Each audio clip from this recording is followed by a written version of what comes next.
ನಮಸ್ತೆ ಸ್ನೇಹಿತರೆ, ಇವತ್ತು ನಾವು ದ್ವಿತೀಯ BA ಸಮಾಜಶಾಸ್ತ್ರದಿಂದ ಮುಖ್ಯವಾದ ಪ್ರಶ್ನೆಗಳ ಪಾಯಿಂಟ್ಸ್ಗಳನ್ನಷ್ಟು ತಿಳಿತಾ ಹೋಗುವ ಸ್ನೇಹಿತರೆ.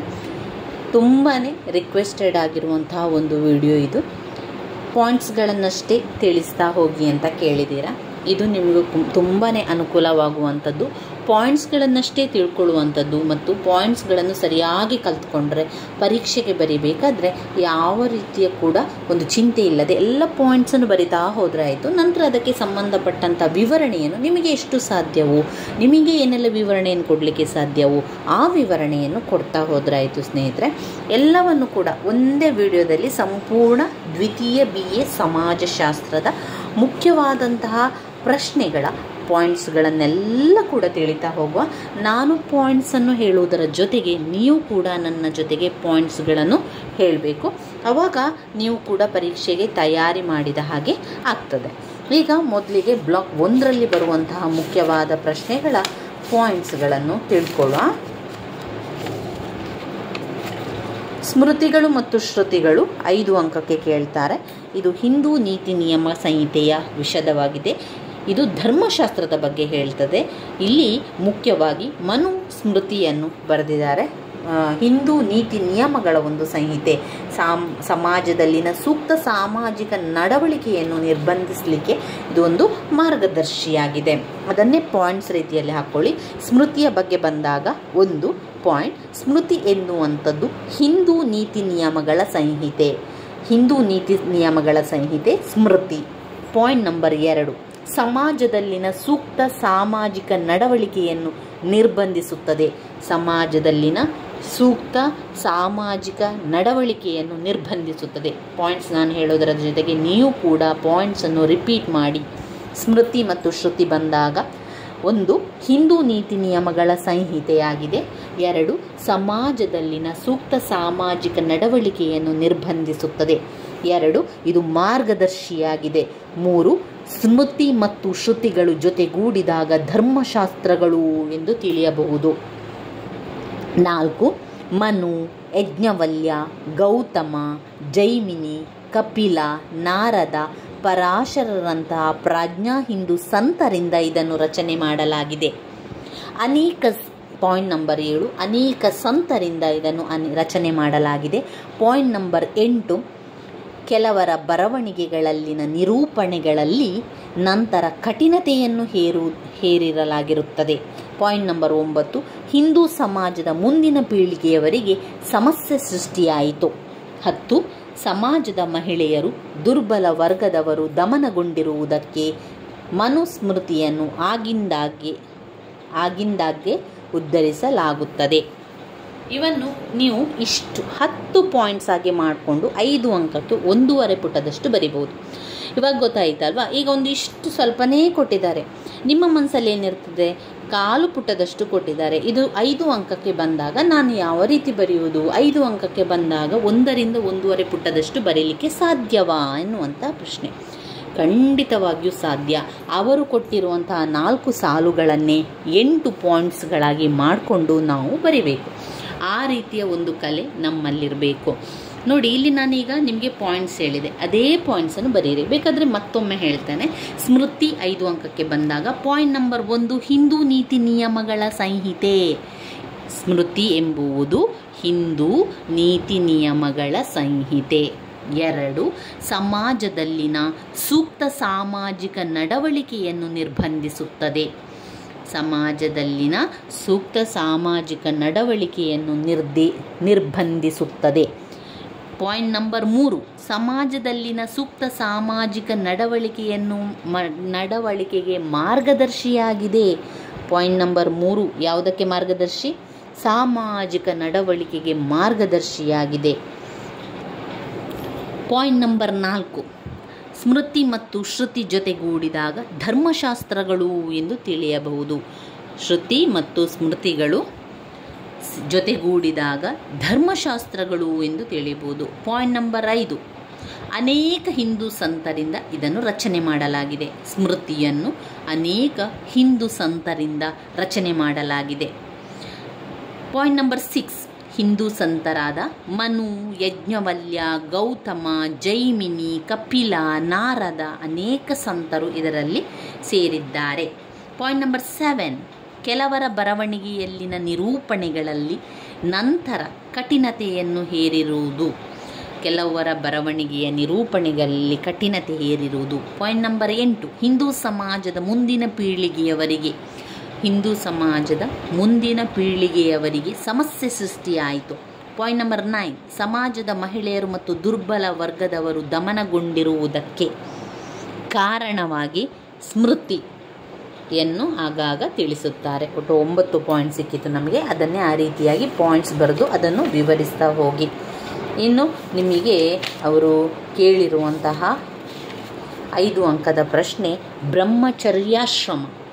ಬ್ರಹ್ಮಚರ್ಯಾಶ್ರಮದ ಬಗ್ಗೆ ಕೇಳಿದಾಗ, ಬ್ರಹ್ಮಚರ್ಯಾಶ್ರಮ ಎನ್ನುವಂಥದ್ದು ಒಬ್ಬ ಹಿಂದುವಿನ ಜೀವನದಲ್ಲಿ ಮೊದಲ ಹಂತ, ಅಂದರೆ ವಿದ್ಯಾರ್ಥಿ ಜೀವನ. ಅದನ್ನು ಕೂಡ ನೀವು ಪಾಯಿಂಟ್ಸ್ ರೀತಿಯಲ್ಲೇ ಬರ್ಕೊಂಡು ಹೋಗಿ. ಈ ಹಂತದಲ್ಲಿ ವಿದ್ಯಾರ್ಥಿಯರು ಆರ್ಯ ಪುರುಷ ಒಬ್ಬ ಗುರುವಿನ ಮೂಲಕ ಜ್ಞಾನವನ್ನು ಸಂಪಾದಿಸ್ತಾನೆ. ಈ ಗುರುವು ಜ್ಞಾನವನ್ನು ನೀಡುವುದು ಮಾತ್ರವಲ್ಲದೆ ವಿದ್ಯಾರ್ಥಿಗಳಿಗೆ ಸಮಾಜದಲ್ಲಿ ಯುಕ್ತ ದಾರಿಯನ್ನು ತೋರಿಸಲು ಹಾಗೂ ವ್ಯವಸ್ಥೆಗೆ ಒಬ್ಬ ಸೂಕ್ತ ವ್ಯಕ್ತಿಯನ್ನಾಗಿಸಲು ಆತನ ವ್ಯಕ್ತಿತ್ವ ಮತ್ತು ಗುಣವನ್ನು ರೂಪಿಸ್ತಾನೆ. ಶಿಸ್ತು ಹಾಗೂ ಕರ್ತವ್ಯದ ಜೊತೆಗೆ ಬ್ರಹ್ಮಚರ್ಯ ಪಾಲನೆ ಕುರಿತಂತೆ ಕಠಿಣವಾದ ಒತ್ತನ್ನು ಕೂಡ ಒಳ್ಳೆಯ ನಡತೆಯನ್ನು ಬ್ರಹ್ಮಚಾರಿ ಅಥವಾ ವಿದ್ಯಾರ್ಥಿಯಿಂದ ನಿರೀಕ್ಷಿಸಲಾಗ್ತದೆ. ಬ್ರಹ್ಮಚರ್ಯಾಶ್ರಮ ಅಂತ ಹೇಳಿದರೆ ಉಪನಯನ ಆಚರಣೆಗೊಂಡ ನಂತರ ವಿದ್ಯಾರ್ಥಿಗೆ ಪವಿತ್ರ ಗಾಯತ್ರಿ ಮಂತ್ರವನ್ನು ಹೇಳಿಕೊಟ್ಟು ಜನಿವಾರವನ್ನು ತೊಡಿಸುವಂಥದ್ದು ಈ ಹಂತದಿಂದ ಪ್ರಾರಂಭವಾಗ್ತದೆ. ನಂತರ ಗುರುವಿನ ಬೇಕು ಬೇಡುಗಳನ್ನು ನೋಡಿಕೊಳ್ಳುವ ಜವಾಬ್ದಾರಿ ಕೂಡ ವಿದ್ಯಾರ್ಥಿದಾಗಿರುತ್ತದೆ. ಗುರುವಿನ ಬಳಿಯಲ್ಲಿ ಬಿಟ್ಟು ಹೋಗುವಂಥದ್ದು, ಅಲ್ಲೇ ಅವನು ಜೀವನವನ್ನು ಮಾಡುವಂಥದ್ದು, ಅಲ್ಲಿ ವಿದ್ಯಾಭ್ಯಾಸವನ್ನು ಮಾಡುವುದು, ಗುರುವಿನ ಮನೆಯಲ್ಲಿ ವಾಸ ಮಾಡಬೇಕು. ತನ್ನ ತಂದೆಯ ಸಂಪತ್ತು, ಸಾಮಾಜಿಕ ಅಂತಸ್ತು ಏನೇ ಇರಲಿ ಗುರುವಿನ ಎಲ್ಲ ಇತರ ವಿದ್ಯಾರ್ಥಿಗಳ ಜೊತೆಗೆ ಸಮಾನವಾಗಿ ವಿದ್ಯಾರ್ಥಿಯನ್ನು ನೋಡಿಕೊಳ್ಳಲಾಗ್ತಾಯಿತ್ತು. ವಿದ್ಯಾರ್ಥಿಗಳು ವೇದ, ಸನಾತನ ಗ್ರಂಥಗಳನ್ನು ಅಧ್ಯಯನ ಮಾಡುವುದು ಮಾತ್ರವಲ್ಲದೆ ಕುಟುಂಬಕ್ಕೆ ನಿರ್ವಹಣೆಗೆ ಬೇಕಾದಂಥ ಬಾವಿಯಿಂದ ನೀರು ಸೇದುವಂಥದ್ದು, ಕಾಡಿನಿಂದ ಕಟ್ಟಿಗೆ ತರುವಂಥದ್ದು, ಮನೆ ಕೆಲಸಗಳನ್ನು ಮಾಡುವಂಥದ್ದು ಇದೆಲ್ಲ ಕೂಡ ಮಾಡಬೇಕಿತ್ತು. ಇದರಿಂದ ಅವರಿಗೆ ಜೀವನದ ಪಾಠ ಕೂಡ ಗೊತ್ತಾಗ್ತಾ ಇತ್ತು. ಇದು ಬ್ರಹ್ಮಚರ್ಯಾಶ್ರಮದಲ್ಲಿ ಬರುವಂಥದ್ದು. ಪುರುಷಾರ್ಥಗಳ ಬಗ್ಗೆ ಕೇಳಿದ್ದಾರೆ. ಪುರುಷಾರ್ಥಗಳು ಎನ್ನುವಂಥದ್ದು 4 ಬಗೆಯ ಪುರುಷಾರ್ಥಗಳನ್ನು ಕಾಣ್ಬೋದು. 4 ಬಗೆಯ ಪುರುಷಾರ್ಥಗಳು. ಈ 4 ಬಗೆಯ ಪುರುಷಾರ್ಥಗಳು ಎಂದರೆ ಧರ್ಮ, ಅರ್ಥ, ಕಾಮ, ಮೋಕ್ಷ. ಧರ್ಮ, ಅರ್ಥ, ಕಾಮ, ಮೋಕ್ಷವನ್ನು ನೀವು ಪುರುಷಾರ್ಥದಲ್ಲಿ ವಿವರಿಸಬೇಕಾಗಿರುವಂಥದ್ದು. ಪುರುಷಾರ್ಥವನ್ನು ಹೆಚ್ಚಾಗಿ 5 ಅಂಕಕ್ಕೆ ಕೇಳಿರುವಂಥದ್ದು, 10 ಅಂಕಕ್ಕೂ ಕೂಡ ಕೇಳುವಂತಹ ಪ್ರಶ್ನೆಯೇ. ಏಕೆಂದರೆ 4 ಮುಖ್ಯವಾದ ಸಬ್ ಪಾಯಿಂಟ್ಸ್ಗಳು ಅದರಲ್ಲಿದೆ. ಧರ್ಮ, ಅರ್ಥ, ಕಾಮ, ಮೋಕ್ಷ ಎನ್ನುವಂಥ 4 ಪುರುಷಾರ್ಥಗಳು. ಧರ್ಮ, ಅರ್ಥ, ಕಾಮ, ಮೋಕ್ಷ. ಪುರುಷಾರ್ಥಗಳು ಹಿಂದೂ ಜೀವನ ವಿಧಾನಕ್ಕೆ ಅರ್ಥವನ್ನು ಕೊಡ್ತದೆ. ಜೀವನ ಕುರಿತಂತೆ ಹಿಂದೂ ಮನೋಭಾವ 4 ಪುರುಷಾರ್ಥಗಳ ಆಧಾರದ ಮೇಲೆ ಸಂಘಟನೆಗೊಳ್ಳುತ್ತದೆ. ಅದುವೇ ಧರ್ಮ, ಅರ್ಥ, ಕಾಮ, ಮೋಕ್ಷ. ಈ 4 ಪುರುಷಾರ್ಥಗಳು ಸಾಮಾಜಿಕ ನೀತಿಶಾಸ್ತ್ರದ ಮೂಲಭೂತ ತತ್ವವಾಗಿದೆ. ಪ್ರತಿಯೊಬ್ಬ ಹಿಂದುವಿನ ಜೀವನವು ಕೂಡ ಈ 4 ಪುರುಷಾರ್ಥಗಳಿಂದ ಹೇಳಲ್ಪಟ್ಟಿರ್ತದೆ. ಧರ್ಮ ಎನ್ನುವಂಥದ್ದು ದಿನನಿತ್ಯ ಜೀವನದಲ್ಲಿ ನಡೆಯುವ ಸಂಹಿತೆಯನ್ನು ಧರ್ಮ ಹೇಳಿದೆ. ಧರ್ಮ ಅನ್ನುವ ಪದವು ಧೃ ಎನ್ನುವ ಪದದಿಂದ ಉತ್ಪತ್ತಿಯಾಗಿದ್ದು ಅದು ಒಟ್ಟಿಗೆ ಹಿಡಿದುಕೋ ಎನ್ನುವ ಅರ್ಥವನ್ನು ಕೊಡ್ತದೆ. ಧರ್ಮವು ಸಮಾಜವನ್ನು ಸಂರಕ್ಷಿಸುತ್ತದೆ ಮತ್ತು ಸುಸ್ಥಿರವಾಗಿ ಇರಲಿಕ್ಕೆ ಧರ್ಮ ಬೇಕು. ಧರ್ಮ ಸಮಾಜದ ಸ್ಥಿರತೆಯನ್ನು ಕಾಪಾಡಿಕೊಳ್ಳುತ್ತದೆ. ಹೇಗೆ ಧರ್ಮವು ಸಮಾಜವನ್ನು ಒಟ್ಟಿಗೆ ಹಿಡಿದಿಟ್ಟುಕೊಳ್ಳುತ್ತದೋ ಸಾಮಾಜಿಕ ಜೀವನಗಳ ನಿಯಮಗಳನ್ನು ಜಾರಿಗೊಳಿಸುವುದರ ಮೂಲಕ ನಡತೆಯ ಒಂದು ನೀತಿ ಸಂಹಿತೆಯನ್ನು ಪ್ರತಿಯೊಬ್ಬರು ಅನುಸರಿಸುವುದನ್ನು ಖಾತರಿಪಡಿಸಿಕೊಳ್ಳುವುದರಿಂದ ಇದನ್ನು ಮಾಡಬಹುದಾಗಿದೆ. ಸಮಾಜದ ಮಾದರಿಗಳು ವ್ಯಕ್ತಿಯ ನಡವಳಿಕೆಯನ್ನು ನಿರ್ಬಂಧಿಸುತ್ತದೆ. ಧರ್ಮವು ಡರ್ಕಿಮ್ ಸಾಮಾಜಿಕ ವಾಸ್ತವಾಂಶ ಪರಿಕಲ್ಪನೆಯ ರೀತಿಯಲ್ಲಿದೆ ಎಂಬುದು ಇಲ್ಲಿ ಹೇಳಬಹುದು. ನಡತೆ, ಸರಿಯಾದ ಕ್ರಿಯೆ ಹಾಗೂ ಜೀವನದ ಸರಿಯಾದ ಮಾರ್ಗವನ್ನು ಧರ್ಮ ಹೇರ್ತದೆ. ಆದ್ದರಿಂದ ಅಧರ್ಮವು ನಿಯಮರಾಹಿತ್ಯವಾಗಿರ್ತದೆ. ಪ್ರತಿಯೊಂದು ಹಂತದಲ್ಲೂ ಕೂಡ ಒಬ್ಬ ಹಿಂದುವಿನ ಜೀವನವನ್ನು ಧರ್ಮ ನಿಯಂತ್ರಿಸ್ತದೆ ಎನ್ನುವಂಥದ್ದು. ಧರ್ಮದ ಬಗ್ಗೆ ಬರಿತಾ ಹೋದ್ರಾಯಿತು. ಧರ್ಮದ ಬಗ್ಗೆ ನಿಮಗೆ ಏನೆಲ್ಲ ವಿಚಾರಗಳು ಗೊತ್ತಿದೆ, ಏನೆಲ್ಲ ಕೇಳಿದಿರೋ ಅದನ್ನೆಲ್ಲ ಬರಿತಾ ಹೋಗಿ. ಆ 4 ಪಾಯಿಂಟ್ಸ್ಗಳನ್ನು ಇಟ್ಕೊಂಡು 5 ಅಂಕಕ್ಕೆ ಬಂದಾಗ 1.5 ಪುಟದಷ್ಟು ಬರೆಯಿರಿ. 10 ಅಂಕಕ್ಕೆ ಬಂದಾಗ 3ರಿಂದ 4 ಪುಟದಷ್ಟು ಬರಿಬೇಕಾಗ್ತದೆ. ಇನ್ನು ಅರ್ಥ ಅಂದರೆ ಏನು? ಅರ್ಥ ಅಂದರೆ ಸಂಪತ್ತು ಎನ್ನುವಂಥ ಅರ್ಥ ಕೊಡುತ್ತದೆ. ಧಾರ್ಮಿಕ ಕರ್ತವ್ಯಗಳ ಮೂಲಕ ಮಾತ್ರವೇ ಒಂದು ಸಮಾಜ ಏಳಿಗೆ ಹೊಂದುವುದಿಲ್ಲ, ಬದಲಿಗೆ ಸಮಾಜದಲ್ಲಿನ ಸದಸ್ಯರ ಒಳಿತಿಗೋಸ್ಕರವಾಗಿ ಸಂಪತ್ತನ್ನು ತರುವಂತಹ ಕ್ರಿಯಾಶೀಲ ಅಗತ್ಯವಿದೆ. ಆದ್ದರಿಂದ ಅರ್ಥ ಎನ್ನುವಂಥದ್ದು ಪ್ರಾಪಂಚಿಕ ಏಳಿಗೆಗೆ ಅನ್ವಯಿಸ್ತದೆ. ವ್ಯಕ್ತಿಯ ಬೆಳವಣಿಗೆಗೆ ಆರ್ಥಿಕ ಭದ್ರತೆ ಬಹಳ ಅತ್ಯವಶ್ಯಕ. ಹಾಗೂ ಪ್ರಾಪಂಚಿಕ ಸರಕುಗಳನ್ನು ಶ್ರಮಪಟ್ಟು ದುಡಿಯುವುದರ ಮೂಲಕ ಗಳಿಸಿಕೊಂಡರೆ ಶಾಪವೆಂದು ನೋಡಲಾಗುವುದಿಲ್ಲ. ಸಾಮಾಜಿಕ ಭದ್ರತೆ ವ್ಯಕ್ತಿಯ ಬೆಳವಣಿಗೆಯು ಸಂಪತ್ತು ಗಳಿಸುವುದರ ಮೂಲಕ ಬರ್ತದೆ. ಹಲವಾರು ಸಂದರ್ಭಗಳಲ್ಲಿ ಹಿಂದೂ ಧರ್ಮವನ್ನು ಪಾರಮಾರ್ಥಿಕ ಅಥವಾ ಭೌತಿಕೇತರ ಎಂಬುದಾಗಿ ಟೀಕಿಸಲಾಗಿದೆ. ಅದು ಹಾಗಲ್ಲ. ಹಿಂದೂ ಧರ್ಮವು ವ್ಯಕ್ತಿಯ ಹಾಗೂ ಸಮಾಜದ ಒಳಿತಿಗೋಸ್ಕರ ಸಂಪತ್ತನ್ನು ಸೃಷ್ಟಿಸಲು ಪ್ರೋತ್ಸಾಹಿಸುತ್ತದೆ. ವಾಸ್ತವವಾಗಿ ದಾನ ಮಾಡಲು ಸಂಪತ್ತು ಅಗತ್ಯವಾಗಿರುವುದರಿಂದ ಮೌಲ್ಯಗಳಲ್ಲಿ ಒಂದಾಗಿರುವ ದಾನಶೀಲತೆಯನ್ನು ಪ್ರೋತ್ಸಾಹಿಸುತ್ತದೆ. ಸಮಾಜದ ಅಭಿವೃದ್ಧಿಗೋಸ್ಕರ ಸಂಪತ್ತಿನ ಪ್ರಾಮುಖ್ಯವನ್ನು ಕೌಟಿಲ್ಯನು ತನ್ನ ಅರ್ಥಶಾಸ್ತ್ರದಲ್ಲಿ ಸ್ಪಷ್ಟವಾಗಿ ನಿರೂಪಿಸಿದ್ದಾನೆ. ಆದ್ದರಿಂದ ಸಂಪತ್ತನ್ನು ಗಳಿಸುವಾಗ ಜೊತೆಗೆ ಧರ್ಮದ ನಿಯಮಗಳನ್ನು ವ್ಯಕ್ತಿ ಅನುಸರಿಸಬೇಕು. ಧರ್ಮ, ಅರ್ಥ, ಕಾಮ, ಮೋಕ್ಷ. ಕಾಮ ಜೀವನದ ಆಕಾಂಕ್ಷೆಗಳು ಹಾಗೂ ಸುಖಾನುಭವಗಳು ಕಾಮವೆಂದು ಕರೆಯಲಾಗುತ್ತದೆ. ಭೋಗಾಸಕ್ತ ಪ್ರೇರಣೆಗಳೊಂದಿಗೆ ಜನ್ಮ ತಾಳುವ ಪ್ರತಿಯೊಂದು ಮಾನವ ಜೀವಿ ಅನುಭೋಗಿಸಲು ಹಾಗೂ ಸಂತೋಷಿಸಲು ದಾರಿ ಮಾಡಿಕೊಡುತ್ತದೆ. ಇದು ಹುಟ್ಟಿನಿಂದಲೇ ಬರುವಂತಹ ಸಹಜ ಗುಣಲಕ್ಷಣ. ಈ ಆಕಾಂಕ್ಷೆಗಳಿಂದಲೇ ನಮ್ಮ ಪ್ರತಿನಿತ್ಯದ ಕ್ರಿಯೆಗಳು ನಿರ್ದೇಶಿಸಲ್ಪಟ್ಟುತ್ತದೆ. ಕಾಮದ ಕೆಳಮಟ್ಟದ ಹೊರಹೊಮ್ಮುವಿಕೆಯು ಲೈಂಗಿಕ ಆಕಾಂಕ್ಷೆಯಾಗಿದ್ದು, ಇದು ಮನುಕುಲದ ಸಂತಾನಾಭಿವೃದ್ಧಿಗೆ ತುಂಬಾ ಅತ್ಯವಶ್ಯಕವಾಗಿದೆ. ಕಾಮದ ಮೇಲ್ಮಟ್ಟದ ಬಗೆಗಳು ಸಂಸ್ಕೃತಿಯನ್ನು ಗಳಿಸುವುದು ಇರಬಹುದು ಹಾಗೂ ಕಲಾ ರೂಪಿಸುವಿಕೆ ಇರಬಹುದು. ಹಾಗಾಗಿ ವ್ಯಕ್ತಿಯ ಜೀವನದಲ್ಲಿ ಸೂಕ್ತ ಹಂತಗಳಲ್ಲಿ ಸಾಮಾಜಿಕ ನಿಯಮಗಳು ಆಜ್ಞಾಪಿಸಿರುವಂತೆ ಕಾಮವನ್ನು ತೃಪ್ತಿಪಡಿಸಬೇಕು. ಅನಿಯಂತ್ರಿತ ಆಕಾಂಕ್ಷೆಗಳು ಅವ್ಯವಸ್ಥೆಯನ್ನುಂಟು ಮಾಡುತ್ತದೆ ಹಾಗೂ ಅದು ಪಾಪಪೂರಿತವಾಗುತ್ತದೆ. ಇನ್ನು ಮೋಕ್ಷ. ಧರ್ಮ, ಅರ್ಥ, ಕಾಮ, ಮೋಕ್ಷ 4 ಪುರುಷಾರ್ಥಗಳು. ಮೋಕ್ಷ ಎನ್ನುವಂಥದ್ದು ಜನನ ಹಾಗೂ ಮರಣಗಳ ಚಕ್ರದಿಂದ ಬಂಧ ಮುಕ್ತಿ ಹೊಂದುವುದೇ ಮೋಕ್ಷ. ಆತ್ಮದ ಪುನರ್ಜನ್ಮದಲ್ಲಿ ಹಿಂದೂ ಧರ್ಮ ನಂಬಿಕೆ ಹೊಂದಿದೆ. ಮೋಕ್ಷ ಅಥವಾ ಮುಕ್ತಿಯ ಗಳಿಕೆ ಪ್ರತಿಯೊಬ್ಬ ವ್ಯಕ್ತಿಯ ಅಂತಿಮ ಗುರಿಯಾಗಿದೆ. ಆಧ್ಯಾತ್ಮಿಕತೆಯನ್ನು ಸಾಧಿಸಿಕೊಳ್ಳುವುದರ ಮೂಲಕ ಮಾತ್ರವೇ ಮೋಕ್ಷವನ್ನು ಗಳಿಸಿಕೊಳ್ಳಬಹುದು. ದೀರ್ಘ ಹಾಗೂ ಉಪಯುಕ್ತ ಜೀವನವನ್ನು ಕಳೆದ ಮೇಲೆ ಆತ್ಮದಿಂದ ಅಂತಿಮವಾಗಿ ಬಂಧ ಮುಕ್ತಿ ಹೊಂದುವುದು ಪ್ರತಿಯೊಬ್ಬ ವ್ಯಕ್ತಿಯ ಇಚ್ಛೆಯಾಗಿರುತ್ತದೆ. ಆಶ್ರಮ ಧರ್ಮ. ವರ್ಣಾಶ್ರಮ ಧರ್ಮದಲ್ಲಿ ನಾವು ನೋಡಿದರೆ ಆಶ್ರಮ ಧರ್ಮವನ್ನು ಕಾಣ್ಬೋದು. ಬ್ರಹ್ಮಚರ್ಯಾಶ್ರಮ, ಗೃಹಸ್ಥಾಶ್ರಮ. ವರ್ಣಾಶ್ರಮ ಧರ್ಮ ಯಾವುದೆಲ್ಲ? ವರ್ಣಾಶ್ರಮ ಧರ್ಮಗಳಲ್ಲಿ ಆಶ್ರಮ ಧರ್ಮ, ಬ್ರಹ್ಮಚರ್ಯಾಶ್ರಮ, ಗೃಹಸ್ಥಾಶ್ರಮ, ಆಶ್ರಮ ಧರ್ಮ, ಬ್ರಹ್ಮಚರ್ಯಾಶ್ರಮ, ಆಶ್ರಮ ಧರ್ಮ. ವರ್ಣಾಶ್ರಮ ಧರ್ಮದಲ್ಲಿ ಆಶ್ರಮ ಧರ್ಮವನ್ನು ಕಾಣ್ಬೋದು.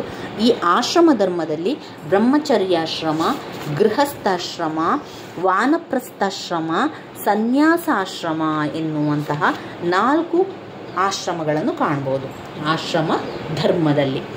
ಆಶ್ರಮ ಧರ್ಮವು ವ್ಯಕ್ತಿಯ ಜೀವನದ ಬಗೆಗೆ ಕಳಕಳಿ ಹೊಂದಿರುವ ಹಿಂದೂ ಸಾಮಾಜಿಕ ವ್ಯವಸ್ಥೆಗೆ ಅನ್ವಯಿಸುವಂಥದ್ದು. ಆಶ್ರಮ ಧರ್ಮವು ಜೀವನದ 4 ಹಂತಗಳನ್ನು ಒಳಗೊಂಡಿದೆ. ಆ ಮೂಲಕ ವ್ಯಕ್ತಿಯು ತನ್ನ ಜೀವಮಾನವನ್ನು ಕಳೆಯುತ್ತಾನೆ. ಆಶ್ರಮ ಪದದ ಸಂಸ್ಕೃತ ಶ್ರಮದಿಂದ ಬಂದಿದ್ದು, ಪ್ರಯತ್ನದ ಮೂಲಕ ಸಾಧಿಸುವುದಕ್ಕೆ ಎನ್ನುವ ಅರ್ಥವನ್ನು ಕೊಡುತ್ತದೆ. ಒಂದು ವಿಶ್ರಾಂತಿ ಸ್ಥಳ ಅಥವಾ ಒಂದು ಸನ್ಯಾಸಿಯ ಮಠಕ್ಕೆ ಆಶ್ರಮ ಎಂಬ ಪದವನ್ನು ಅನ್ವಯಿಸಿ ಸಾಮಾನ್ಯವಾಗಿ ಬಳಸಲಾಗ್ತದೆ. ಹೀಗೆ ಸಮಾಜದಲ್ಲಿನ ಜೀವನದ ವಿವಿಧ ಹಂತಗಳಲ್ಲಿ ಸಾಮಾಜಿಕ ಸಂಘಟನೆಯ ಒಳಗಡೆ ವ್ಯಕ್ತಿ ಜನನದಿಂದ ಮರಣದವರೆಗೆ ಯುಕ್ತ ಕಾರ್ಯಗಳನ್ನು ಹಾಗೂ ಯುಕ್ತ ಬಾಧ್ಯತೆಗಳನ್ನು ನೆರವೇರಿಸುವುದರ ಮೂಲಕ ವಿಮೋಚನೆ ಅಥವಾ ಮೋಕ್ಷ ಸಾಧಿಸಲು ಪ್ರಯತ್ನಿಸಬಹುದು. ಆಶ್ರಮ ಧರ್ಮದಲ್ಲಿ 1 ಬ್ರಹ್ಮಚರ್ಯಾಶ್ರಮ, 2 ಗೃಹಸ್ಥಾಶ್ರಮ, 3 ವಾನಪ್ರಸ್ಥಾಶ್ರಮ, 4 ಸನ್ಯಾಸಾಶ್ರಮ ಎನ್ನುವಂತಹ 4 ಹಂತಗಳನ್ನು ಕಾಣ್ಬೋದು ಸ್ನೇಹಿತರೆ. ಆಶ್ರಮ ಧರ್ಮದ ಬಗ್ಗೆ ವಿವರಿಸಿ ಅಂತ ಕೇಳಿದರೆ ನೀವು ಈ 4 ಆಶ್ರಮವನ್ನು ವಿವರಿಸಬೇಕು. ಬ್ರಹ್ಮಚರ್ಯಾಶ್ರಮ ಎನ್ನುವಂಥದ್ದು ಉಪನಯನದ ಆಚರಣೆಗಳೊಂದಿಗೆ ಗಾಯತ್ರಿ ಮಂತ್ರವನ್ನು ಹೇಳಿಕೊಟ್ಟು ನಂತರ ಗುರುಕುಲದಲ್ಲಿ ವಿದ್ಯಾಭ್ಯಾಸವನ್ನು ಮಾಡುವಂಥದ್ದು. ಗುರುಕುಲದಲ್ಲಿ ವಿದ್ಯಾಭ್ಯಾಸ ಮಾಡುವಾಗ ಗುರುವು ಎಲ್ಲ ಒಂದು ಗ್ರಂಥಗಳ ಬಗ್ಗೆ ಹೇಳ್ಕೊಡ್ತಾರೆ. ಅದರ ಜೊತೆಗೆ ಗೃಹದ ಕೃತ್ಯಗಳು, ಕಟ್ಟಿಗೆ ತರುವುದು, ಬಾವಿಯಿಂದ ನೀರು ಸೇದುವುದು, ಈ ರೀತಿಯ ಒಂದು ಸುಲಲಿತ ಕುಟುಂಬ ನಿರ್ವಹಣೆಯ ಅಗತ್ಯದ ಬಗ್ಗೆ ಕೂಡ ಹೇಳಿಕೊಡ್ತಾರೆ. ಇದು ಬ್ರಹ್ಮಚರ್ಯಾಶ್ರಮದಲ್ಲಿ ಬರುವಂಥದ್ದು. ಆಶ್ರಮ ಧರ್ಮದ ಬಗ್ಗೆ ಬರೆಯಿರಿ ಅಂತ 5 ಅಂಕಕ್ಕೆ ಕೇಳ್ಬೋದು. ಇದರಲ್ಲಿ 4 ಆಶ್ರಮ ಧರ್ಮವನ್ನು ಬರೆಯಿರಿ. ಯಾವುದೆಲ್ಲ ನನ್ನ ಜೊತೆಗೆ ಹೇಳಿಕೊಳ್ಳಿ. ಬ್ರಹ್ಮಚರ್ಯಾಶ್ರಮ, 2 ಗೃಹಸ್ಥಾಶ್ರಮ, 3 ವಾನಪ್ರಸ್ಥಾಶ್ರಮ ಅಂದರೆ ಕಾಡಿಗೆ ಹೋಗುವಂಥದ್ದು. ಸನ್ಯಾಸ ಆಶ್ರಮ ಅಂದರೆ ದೀಕ್ಷೆ ತೆಗೆದುಕೊಂಡು ಸನ್ಯಾಸಿ ಆಗುವಂಥದ್ದು. ಗೃಹಸ್ಥಾಶ್ರಮ ಅಂದರೆ ವಿವಾಹವೆಲ್ಲ ಆಗುವಂಥದ್ದು ಗೃಹಸ್ಥಾಶ್ರಮ. ಬ್ರಹ್ಮಚರ್ಯಾಶ್ರಮ, ಗೃಹಸ್ಥಾಶ್ರಮ, ವಾನಪ್ರಸ್ಥಾಶ್ರಮ, ಸನ್ಯಾಸಾಶ್ರಮ ಎನ್ನುವಂಥ 4 ಹಂತಗಳ ಆಶ್ರಮಗಳನ್ನು ನಾವು ಕಾಣ್ಬೋದು. ಮೊದಲನೇದಾಗಿ ಬ್ರಹ್ಮಚರ್ಯಾಶ್ರಮ, ಇದು 5 ಅಂಕಕ್ಕೆ ಕೇಳಿದ್ದಾರೆ. ಈಗಾಗಲೇ ನಿಮಗೆ ಹೇಳಿದಂತೆ ಹಿಂದುವಿನ ಜೀವನದ ಮೊಟ್ಟ ಮೊದಲ ಹಂತ ವಿದ್ಯಾರ್ಥಿಯ ಜೀವನ. ಈ ಹಂತದಲ್ಲಿ ವಿದ್ಯಾರ್ಥಿ ಅಥವಾ ಆರ್ಯ ಪುರುಷ ಒಬ್ಬ ಗುರುವಿನ ಮೂಲಕ ಜ್ಞಾನವನ್ನು ಸಂಪಾದಿಸುತ್ತಾನೆ. ಈ ಗುರುವು ಜ್ಞಾನವನ್ನು ನೀಡುವುದು ಮಾತ್ರ ಅಲ್ಲದೆ ವಿದ್ಯಾರ್ಥಿಗೆ ಸಮಾಜದಲ್ಲಿ ಯುಕ್ತ ದಾರಿಯನ್ನು ತೋರಿಸಲು ಹಾಗೂ ವ್ಯವಸ್ಥೆಗೆ ಒಬ್ಬ ಸೂಕ್ತ ವ್ಯಕ್ತಿಯನ್ನಾಗಿಸಲು ಆತನ ವ್ಯಕ್ತಿತ್ವವನ್ನು ಮತ್ತು ಗುಣವನ್ನು ರೂಪಿಸುತ್ತಾರೆ. ಶಿಸ್ತು, ಕರ್ತವ್ಯ ಎರಡೂ ಕೂಡ ಬ್ರಹ್ಮಚರ್ಯಾಶ್ರಮದ ಪಾಲನೆ ಕುರಿತಂತೆ ಕಠಿಣವಾದ ಒತ್ತನ್ನು ಹಾಗೂ ಒಳ್ಳೆಯ ನಡತೆಯನ್ನು ಬ್ರಹ್ಮಚಾರಿ ಅಥವಾ ವಿದ್ಯಾರ್ಥಿಯಿಂದ ನಿರೀಕ್ಷಿಸಲಾಗುತ್ತದೆ. ಉಪನಯನದ ಆಚರಣೆಯೊಂದಿಗೆ ಅಥವಾ ಯುವ ವಿದ್ಯಾರ್ಥಿಗಳಿಗೆ ಪವಿತ್ರ ಗಾಯತ್ರಿ ಮಂತ್ರವನ್ನು ಪಠಿಸಿ ಜನಿವಾರವನ್ನು ತೊಡಿಸಿದಾಗ ಈ ಹಂತ ಪ್ರಾರಂಭವಾಗುತ್ತದೆ. ಗುರುವಿನ ಬೇಕು ಬೇಡಗಳನ್ನು ನೋಡಿಕೊಳ್ಳುವ ಜವಾಬ್ದಾರಿಯನ್ನು ವಿದ್ಯಾರ್ಥಿಗೆ ವಹಿಸಲಾಗುತ್ತದೆ. ಈ ಅವಧಿಯಲ್ಲಿ ವಿದ್ಯಾರ್ಥಿಯು ಗುರುವಿನ ಮನೆಯಲ್ಲಿ ವಾಸ ಮಾಡಬೇಕು. ಇಲ್ಲಿ ತನ್ನ ತಂದೆಯ ಸಂಪತ್ತು ಅಥವಾ ಸಾಮಾಜಿಕ ಅಂತಸ್ತು ಯಾವುದೇ ಏನೇ ಇರಲಿ ಗುರುವಿನ ಎಲ್ಲ ಇತರ ವಿದ್ಯಾರ್ಥಿಗಳ ಜೊತೆ ಸಮಾನವಾಗಿ ವಿದ್ಯಾರ್ಥಿಯನ್ನು ನೋಡಿಕೊಳ್ಳಲಾಗುತ್ತದೆ. ಇಲ್ಲಿ ವಿದ್ಯಾರ್ಥಿ ವೇದಗಳು ಹಾಗೂ ಸನಾತನ ಗ್ರಂಥಗಳನ್ನು ಅಧ್ಯಯನ ಮಾಡುವುದು ಮಾತ್ರವಲ್ಲ, ಸುಲಲಿತ ಕುಟುಂಬ ನಿರ್ವಹಣೆಗೆ ಅಗತ್ಯವಾಗಿರುವಂತಹ ಬಾವಿಯಿಂದ ನೀರು ತರುವಂಥದ್ದು, ಕಾಡಿನಿಂದ ಕಟ್ಟಿಗೆ ತರುವ ಗೃಹ ಕೃತ್ಯಗಳನ್ನು ನೆರವೇರಿಸಬೇಕಾಗುತ್ತದೆ. ವಿದ್ಯಾರ್ಥಿ ಜೀವನದ ದಿನಗಳಲ್ಲಿ ಬ್ರಹ್ಮಚಾರಿಗಳ ನಡುವೆ ದೀರ್ಘಕಾಲದ ಸ್ನೇಹತ್ವ ಇಲ್ಲಿ ಇರ್ತದೆ ಅಂತ ಹೇಳ್ಬೋದು. ಗೃಹಸ್ಥಾಶ್ರಮ ತನ್ನ ಅಧ್ಯಯನವನ್ನು ಪೂರ್ಣಗೊಳಿಸಿದ ನಂತರ ವಯಸ್ಕ ಜೀವನದ ಹೊಸ್ತಿನಲ್ಲಿ ಒಬ್ಬ ವಿದ್ಯಾರ್ಥಿ ಇರುತ್ತಾನೆ. ಈ ಹಂತದಲ್ಲಿ ವಿದ್ಯಾರ್ಥಿ ವಿವಾಹವಾಗುತ್ತಾನೆ. ಗೃಹಸ್ಥನಾಗಿ ತನ್ನ ಕರ್ತವ್ಯಗಳನ್ನು ಹೊಣೆಗಾರಿಕೆಗಳನ್ನು ಮಾಡುತ್ತಾನೆ. ಸಮಾಜದ ವಯಸ್ಕ ಸದಸ್ಯನಾಗಿ ಕುಟುಂಬವನ್ನು ಪರಿಪೂರ್ಣ ಮಾಡಲಿಕ್ಕೆ ಅವನು ಮಕ್ಕಳನ್ನು ಪಡೆಯುತ್ತಾನೆ. ತನ್ನ ಕುಟುಂಬ ಸಂತತಿಯನ್ನು ಮುಂದುವರಿಸುವುದು ಗೃಹಸ್ಥನ ಕರ್ತವ್ಯವಾಗಿರುತ್ತದೆ. ಪ್ರಾಮಾಣಿಕ ಮಾರ್ಗಗಳ ಮೂಲಕ ಹಣ ಸಂಪತ್ತು ಸಂಪಾದಿಸಲಿಕ್ಕೆ ಗೃಹಸ್ಥನು ಒಂದು ವೃತ್ತಿಯನ್ನು ಕೈಗೊಳ್ಳುತ್ತಾನೆ. ಅರ್ಥ ಕಾಮಗಳಂತಹ ಪುರುಷಾರ್ಥಗಳನ್ನು ಈ ಹಂತದಲ್ಲಿ ನೆರವೇರಿಸುತ್ತಾನೆ. ಪಾಶ್ಚಾತ್ಯ ಸಮಾಜದಲ್ಲಂತೆ ವಿವಾಹ ಒಂದು ಒಪ್ಪಂದವಲ್ಲ, ಬದಲಿಗೆ ಅದು ಪವಿತ್ರ ಬಂಧವಾಗಿರುತ್ತದೆ. ಇದು ಗೃಹಸ್ಥಾಶ್ರಮದಲ್ಲಿ ಬರುವ ವಿಚಾರ. ವಾನಪ್ರಸ್ಥಾಶ್ರಮದಲ್ಲಿ ಸಮಾಜ ಕುಟುಂಬದ ಎಲ್ಲ ಹೊಣೆಗಾರಿಕೆಯನ್ನು ಬಿಟ್ಟು ಕಾಡಿಗೆ ತೆರಳಿ ಅಲ್ಲಿ ಜೀವನವನ್ನು ಮಾಡುವಂಥದ್ದು. ಪ್ರಾಪಂಚಿಕ ಬಂಧಗಳಿಂದ ತನ್ನನ್ನು ತಾನು ಮುಕ್ತಿಗೊಳಿಸುವ ವಿಶ್ರಾಂತ ಹಂತ ಅಂತಲೇ ಹೇಳ್ಬೋದು ವಾನಪ್ರಸ್ಥಾಶ್ರಮ.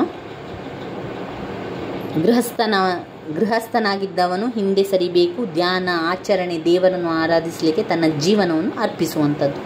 ಸನ್ಯಾಸಾಶ್ರಮದಲ್ಲಿ ಒಂದು ಹಿಂದುವಿನ ಜೀವನದಲ್ಲಿ ಈ ಹಂತವು ಕೊನೆಯ ಹಂತವಾಗಿದ್ದು, ಇಲ್ಲಿ ವ್ಯಕ್ತಿ ಎಲ್ಲವನ್ನು ತ್ಯಜಿಸಿದಾಗ ಅಲೆದಾಡುವ ಒಬ್ಬ ಯತಿ ಅಥವಾ ಸನ್ಯಾಸಿ ಆಗುವಂಥದ್ದು. ಇದು ಇದರಲ್ಲಿ ಕಾಣಬಹುದು. ಸನ್ಯಾಸ ಆಶ್ರಮದಲ್ಲಿ ಇನ್ನು ಬರುವಂಥದ್ದು ಘಟಕ 2. ಇದರಲ್ಲಿ ನಾವು ಕಾಣುವಂತಹ ಮುಖ್ಯ ಪ್ರಶ್ನೆಗಳು ಅಂತ ಹೇಳಿದರೆ, ಬ್ರಾಹ್ಮಣ ವರ್ಣದ ಕರ್ತವ್ಯಗಳು, ಕ್ಷತ್ರಿಯ ವರ್ಣದ ಕರ್ತವ್ಯಗಳನ್ನೆಲ್ಲ ಕೇಳ್ತಾರೆ. ಇದೆಲ್ಲ 5 ಅಂಕಕ್ಕೆ ಬರುವಂಥ ಪ್ರಶ್ನೆಗಳು. ಇದರಲ್ಲಿ ನಾವು ಮುಖ್ಯವಾಗಿ ನಮಗೆ ಗೊತ್ತಿರಬೇಕಾಗಿರುವಂಥ ಪಾಯಿಂಟ್ಸ್ಗಳನ್ನು ಹೇಳ್ತಾ ಹೋಗ್ತಾನೆ. ಬ್ರಾಹ್ಮಣ ವರ್ಣದ ಕರ್ತವ್ಯಗಳು: ಮೊದಲು ಕಲಿಯುವುದು, ನಂತರ ಕಲಿಸುವುದು ಬ್ರಾಹ್ಮಣನ ಅತ್ಯಂತ ಮುಖ್ಯ ಕರ್ತವ್ಯಗಳಲ್ಲೊಂದಾಗಿರುತ್ತದೆ. ಬ್ರಾಹ್ಮಣರು ಸೃಷ್ಟಿಕರ್ತನ ತಲೆ ಅಥವಾ ಬಾಯಿಯಿಂದ ಬಂದವನು ಎಂದು ಹೇಳಲಾಗಿದೆ.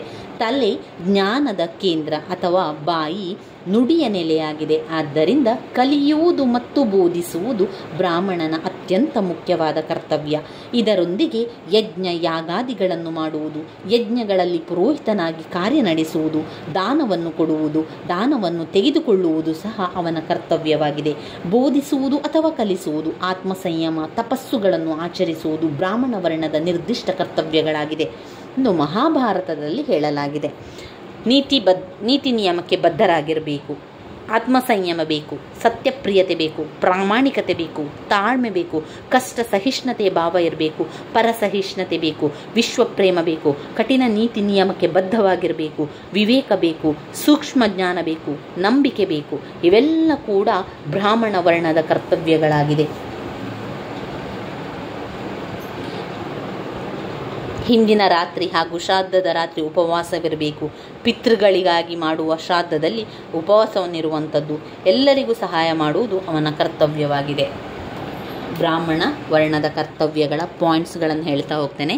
1 ಪಾಯಿಂಟ್ ಕಲಿಯುವುದು, 2 ಬೋಧಿಸುವುದು, 3 ಯಜ್ಞ ಯಾಗಾದಿಗಳನ್ನು ಮಾಡುವುದು, 4 ಯಜ್ಞಗಳಲ್ಲಿ ಪುರೋಹಿತನಾಗಿ ಕಾರ್ಯ ಮಾಡುವುದು, 5 ದಾನವನ್ನು ಕೊಡುವುದು, 6 ದಾನವನ್ನು ತೆಗೆದುಕೊಳ್ಳುವುದು, 7 ತಪಸ್ಸನ್ನಾಚರಿಸುವುದು, 8 ಆತ್ಮಸಂಯಮವನ್ನು ಹೊಂದಿರಬೇಕು, 9 ಸತ್ಯಪ್ರಿಯತೆಯಾಗಿದ್ದಾನೆ, 10 ಪ್ರಾಮಾಣಿಕತೆಯನ್ನು ಹೊಂದಿದ್ದಾನೆ, 11 ತಾಳ್ಮೆ, 12 ಕಷ್ಟ ಸಹಿಷ್ಣುತೆ, 13 ಪರಸಹಿಷ್ಣುತೆ, 14 ವಿಶ್ವಪ್ರೇಮ, 15 ಕಠಿಣ ನೀತಿ ನಿಯಮಬದ್ಧತೆ, 15 ವಿವೇಕ, 16 ಸೂಕ್ಷ್ಮ ಜ್ಞಾನ, ವಿವೇಕ ಮತ್ತು ಸೂಕ್ಷ್ಮ ಜ್ಞಾನ ಹೊಂದಿರಬೇಕು. ಪಿತೃಗಳಿಗಾಗಿ ಮಾಡುವ ಶ್ರಾದ್ದದಲ್ಲಿ ಅವನು ಹಿಂದಿನ ದಿನ ರಾತ್ರಿ, ಆ ದಿವಸ ರಾತ್ರಿ, ಶ್ರಾದ್ದದ ದಿವಸದ ರಾತ್ರಿ ಉಪವಾಸವಿರಬೇಕು. ಹೀಗೆ ಬ್ರಾಹ್ಮಣ ಜನ್ಮ ಹಾಗೂ ಗುಣಗಳಿಗೆ ಅತ್ಯುನ್ನತ ಸ್ಥಾನವನ್ನು ಕೊಟ್ಟಿರುವುದು ಕೇವಲ ಅದಕ್ಕೆ ತಕ್ಕಂತೆ ತಾನು ಅರ್ಹತೆಯನ್ನು ಗಳಿಸಿ ಬಾಳಬೇಕೆಂಬುದಾಗಿ ಅವನಿಗೆ ನೀಡಿರುವ ಒಂದು ಎಚ್ಚರಿಕೆ ಮಾತ್ರವಾಗಿದೆ. ಅವನಿಗೆ ಮೀಸಲಾಗಿರುವ ವಿಶೇಷಾಧಿಕಾರಿಗಳು ವಾಸ್ತವದಲ್ಲಿ ಅಧಿಕಾರ ಹಾಗೂ ಹಕ್ಕುಗಳಲ್ಲ, ಆದರೆ ಕೇವಲ ಗುರಿಯತ್ತ ಹೋಗಲು ಅವನು ಕೈಗೊಳ್ಳುವ ಯಾತ್ರೆಯಲ್ಲಿ ಎಚ್ಚರಿಕೆಯ ಗುರುತುಗಳು, ಅಪಾಯ ಸೂಚಕ ಕೆಂಪು ಚಿಹ್ನೆಗಳು ಮಾತ್ರವಾಗಿದೆ. ಎಲ್ಲರಿಗೂ ಸಹಾಯ ಮಾಡುವುದು ಅವನ ಕರ್ತವ್ಯವಾಗಿದೆ. ಇದು ಬ್ರಾಹ್ಮಣ ವರ್ಣದ ಕರ್ತವ್ಯಗಳು. ಕ್ಷತ್ರಿಯ ವರ್ಣದ ಕರ್ತವ್ಯಗಳು: ವೇದ ಅಧ್ಯಯನವನ್ನು ಮಾಡುವುದು. ಮೊದಲ ಪಾಯಿಂಟ್ ವೇದ ಅಧ್ಯಯನವನ್ನು ಮಾಡುವುದು. 2 ಯಜ್ಞ ಯಾಗಾದಿಗಳನ್ನು ಮಾಡಿಸುವುದು. 3 ದಾನವನ್ನು ಕೊಡುವುದು. 4 ಬ್ರಾಹ್ಮಣ ಕ್ಷತ್ರಿಯರಿಗೆ ಸಾಮಾನ್ಯವಾಗಿ ಅವರಿಗೆ ದಾನವನ್ನು ಕೊಡುವಂಥದ್ದು. ಆಯುಧಗಳನ್ನು ಹಿಡಿಯುವುದು, ಯುದ್ಧಗಳನ್ನು ಮಾಡುವುದು, ಧರ್ಮದಿಂದ ನಾಡನ್ನು ಕಾಪಾಡುವಂಥದ್ದು ಕ್ಷತ್ರಿಯ ನಿಜವಾದ ಕರ್ತವ್ಯವಾಗಿರುವಂಥದ್ದು. ಇವಿಷ್ಟು ಕರ್ತವ್ಯವನ್ನು ಅದರಲ್ಲಿ ಹಾಕ್ತಾ ಹೋಗಿ ಅವರು ಯಾರು ಕ್ಷತ್ರಿಯ ವರ್ಣದವರು ಧರ್ಮ, ಧೈರ್ಯ, ಕಲಿತನ, ವೀರ ಲಕ್ಷಣ, ಶಾರೀರಿಕ ಬಲ, ಔದಾರ್ಯ, ಗಾಂಭೀರ್ಯ, ದೃಢ ನಿಶ್ಚಲ ಎಲ್ಲ ಕೂಡ ಲಕ್ಷಣಗಳನ್ನು ಹೊಂದಿದೆ.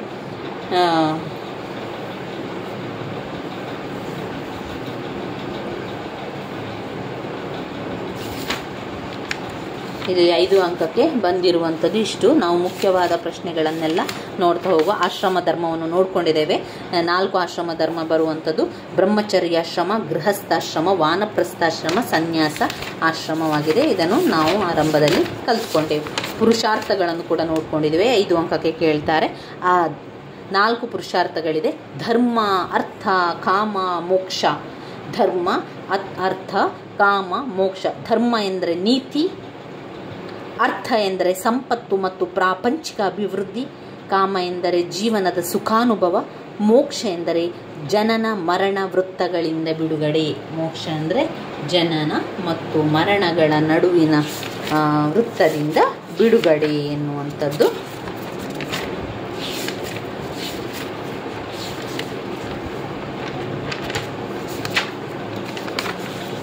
ಇನ್ನು ಬರುವಂಥದ್ದು ವಿವಾಹ. ವಿವಾಹದ ಕಾರ್ಯಗಳನ್ನು ಓದ್ಕೊಳ್ಬೇಕು, ವಿವಾಹದ ಉದ್ದೇಶಗಳನ್ನು ಓದ್ಕೊಳ್ಬೇಕು, ವಿವಾಹದ ಬಗೆಗಳನ್ನು ಓದ್ಕೊಳ್ಬೇಕು. ಮೊದಲಿಗೆ ವಿವಾಹದ ಅರ್ಥವನ್ನು ತಿಳ್ಕೊಳ್ಳುವ. ವಿವಾಹ ಅಂದರೆ ಏನು? ವಿವಾಹ ಎನ್ನುವಂಥದ್ದು ವಿವಾಹವು ಸಂತಾನೋತ್ಪತ್ತಿ ಮತ್ತು ಮಕ್ಕಳ ಪೋಷಣೆಗಾಗಿ ಇರುವ ಒಂದು ಒಪ್ಪಂದವಾಗಿದೆ. ನಾವು ಸುಲಭದಲ್ಲಿ ಹೇಳುವುದಾದರೆ ವಿವಾಹ ಅಂದರೆ ಏನು? ವಿವಾಹ ಅಂದರೆ ಒಂದು ಒಪ್ಪಂದ, ವಿವಾಹ ಅಂದರೆ ಒಂದು ಕರಾರು. ವಿವಾಹ ಎನ್ನುವಂಥದ್ದು ಒಂದು ಒಪ್ಪಂದವಾಗಿದೆ. ಗಂಡು ಮತ್ತು ಹೆಣ್ಣಿನ ನಡುವಿನ ಒಂದು ಗಂಡು ಮತ್ತು ಹೆಣ್ಣು ಒಪ್ಪಿ ಮಾಡುವಂತಹ ಒಂದು ವಿವಾಹ, ಒಂದು ಕಾರ್ಯಕ್ರಮವನ್ನೇ ವಿವಾಹ ಅಂತ ಹೇಳುವಂಥದ್ದು. ವಿವಾಹವು ಸಂತಾನೋತ್ಪತ್ತಿ ಮತ್ತು ಮಕ್ಕಳ ಪೋಷಣೆಗಾಗಿ ಇರುವಂಥ ಒಂದು ಒಪ್ಪಂದವೇ ವಿವಾಹ. ವಿವಾಹದ ಲಕ್ಷಣಗಳನ್ನು ತಿಳ್ಕೊಳ್ಳುವ. ವಿವಾಹದ ಲಕ್ಷಣಗಳೇ ಒಟ್ಟು 5 ಲಕ್ಷಣಗಳನ್ನು ಕಾಣ್ತೇವೆ. ನಾನು ಪಾಯಿಂಟ್ಸನ್ನಷ್ಟೇ ಹೇಳ್ತಾ ಹೋಗ್ತಾನೆ. ಆ ಪಾಯಿಂಟ್ಸಿಗೆ ತಕ್ಕಂತೆ ಆ ಪಾಯಿಂಟ್ಸನ್ನು ನೋಡುವಾಗಲೇ ನಮಗೆ ವಿವರಣೆಯನ್ನು ಬರೀಲಿಕ್ಕೆ ಸಾಧ್ಯ ಆಗ್ತದೆ. ಏನೆಲ್ಲ ವಿವರಣೆಯನ್ನು ಬರಿಬೋದು, ನಿಮಗೆ ಎಷ್ಟೆಲ್ಲ ಬರೀಲಿಕ್ಕೆ ಆಗ್ತದೆ, ಎಲ್ಲವನ್ನು ಕೂಡ ಬರಿತಾ ಹೋಗಿ ಸ್ನೇಹಿತರೆ. ವಿವರಣೆಗೆ ತಲೆಬಿಸಿ ಮಾಡಬೇಡಿ, ವಿವರಣೆಗೆ ಟೆನ್ಷನ್ ಮಾಡಬೇಡಿ, ಪಾಯಿಂಟ್ಸನ್ನಷ್ಟು ಕಲಿಯಿರಿ. ಈಗ ವಿವಾಹದ ಲಕ್ಷಣವನ್ನು 2 ಬಾರಿ ನಾವು ಪಾಯಿಂಟ್ಸನ್ನು ಹೇಳ್ತಾ ಈಗಲೇ ಅದನ್ನು ಕಲಿತು ಬಿಡುವ. ವಿವಾಹದ ಲಕ್ಷಣಗಳಲ್ಲಿ ಹೆಚ್ಚು ಕಡಿಮೆ ವಿವಾಹ ಒಂದು ಸಾರ್ವತ್ರಿಕ ಸಂಸ್ಥೆ, ಅಂದರೆ ಎಲ್ಲ ಕಡೆ ಇದೆ ಅಲ್ವಾ, ಸಾರ್ವತ್ರಿಕ ಸಂಸ್ಥೆ. ವಿವಾಹ ಒಂದು ಸಾರ್ವತ್ರಿಕ ಸಂಸ್ಥೆಯ ಏನು? ವಿವಾಹ ಒಂದು ಸಾರ್ವತ್ರಿಕ ಸಂಸ್ಥೆ. ವಿವಾಹ ಒಂದು ಸಾರ್ವತ್ರಿಕ ಸಂಸ್ಥೆ. 2, ವಿವಾಹವು ಪುರುಷ ಮತ್ತು ಮಹಿಳೆಯರ ನಡುವಿನ ಒಂದು ಶಾಶ್ವತ ಸಂಬಂಧ. ಪುರುಷ ಮತ್ತು ಮಹಿಳೆಯರ ಒಂದು ಶಾಶ್ವತವಾದ ಸಂಬಂಧ.